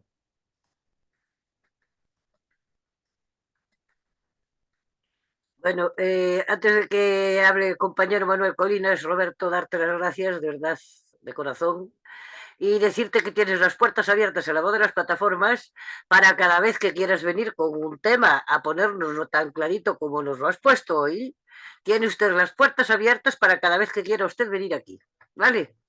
Y ahora sin más le doy paso a Manuel, pero tú ya sabes, cuando quieras, apúntate a venir. Muchas gracias, Isa, y muchas gracias a todos y a todas.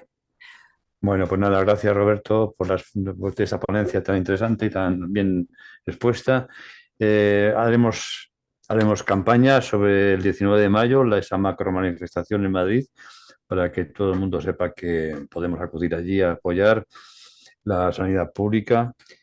También daremos publicidad a la carta de a la ministra de Sanidad y a ver, recogemos las firmas, intentaremos pasártelas a ti o a Luis, no sé cómo haremos, pero bueno, ya nos organizaremos para que te lleguen las firmas. El próximo viernes, pues estamos viendo qué posibilidades tenemos. Hay la posibilidad de que a través de Freitas en Vigo tengamos hablar con monitoras de una asociación que se llama Saruma, que es de salud mental, para personas con problemas de salud mental y sus familias, y quizás sea interesante también tocar este tema. Entonces, bueno, pues a ver, ya os avisaremos con tiempo para la próxima conferencia del viernes que viene.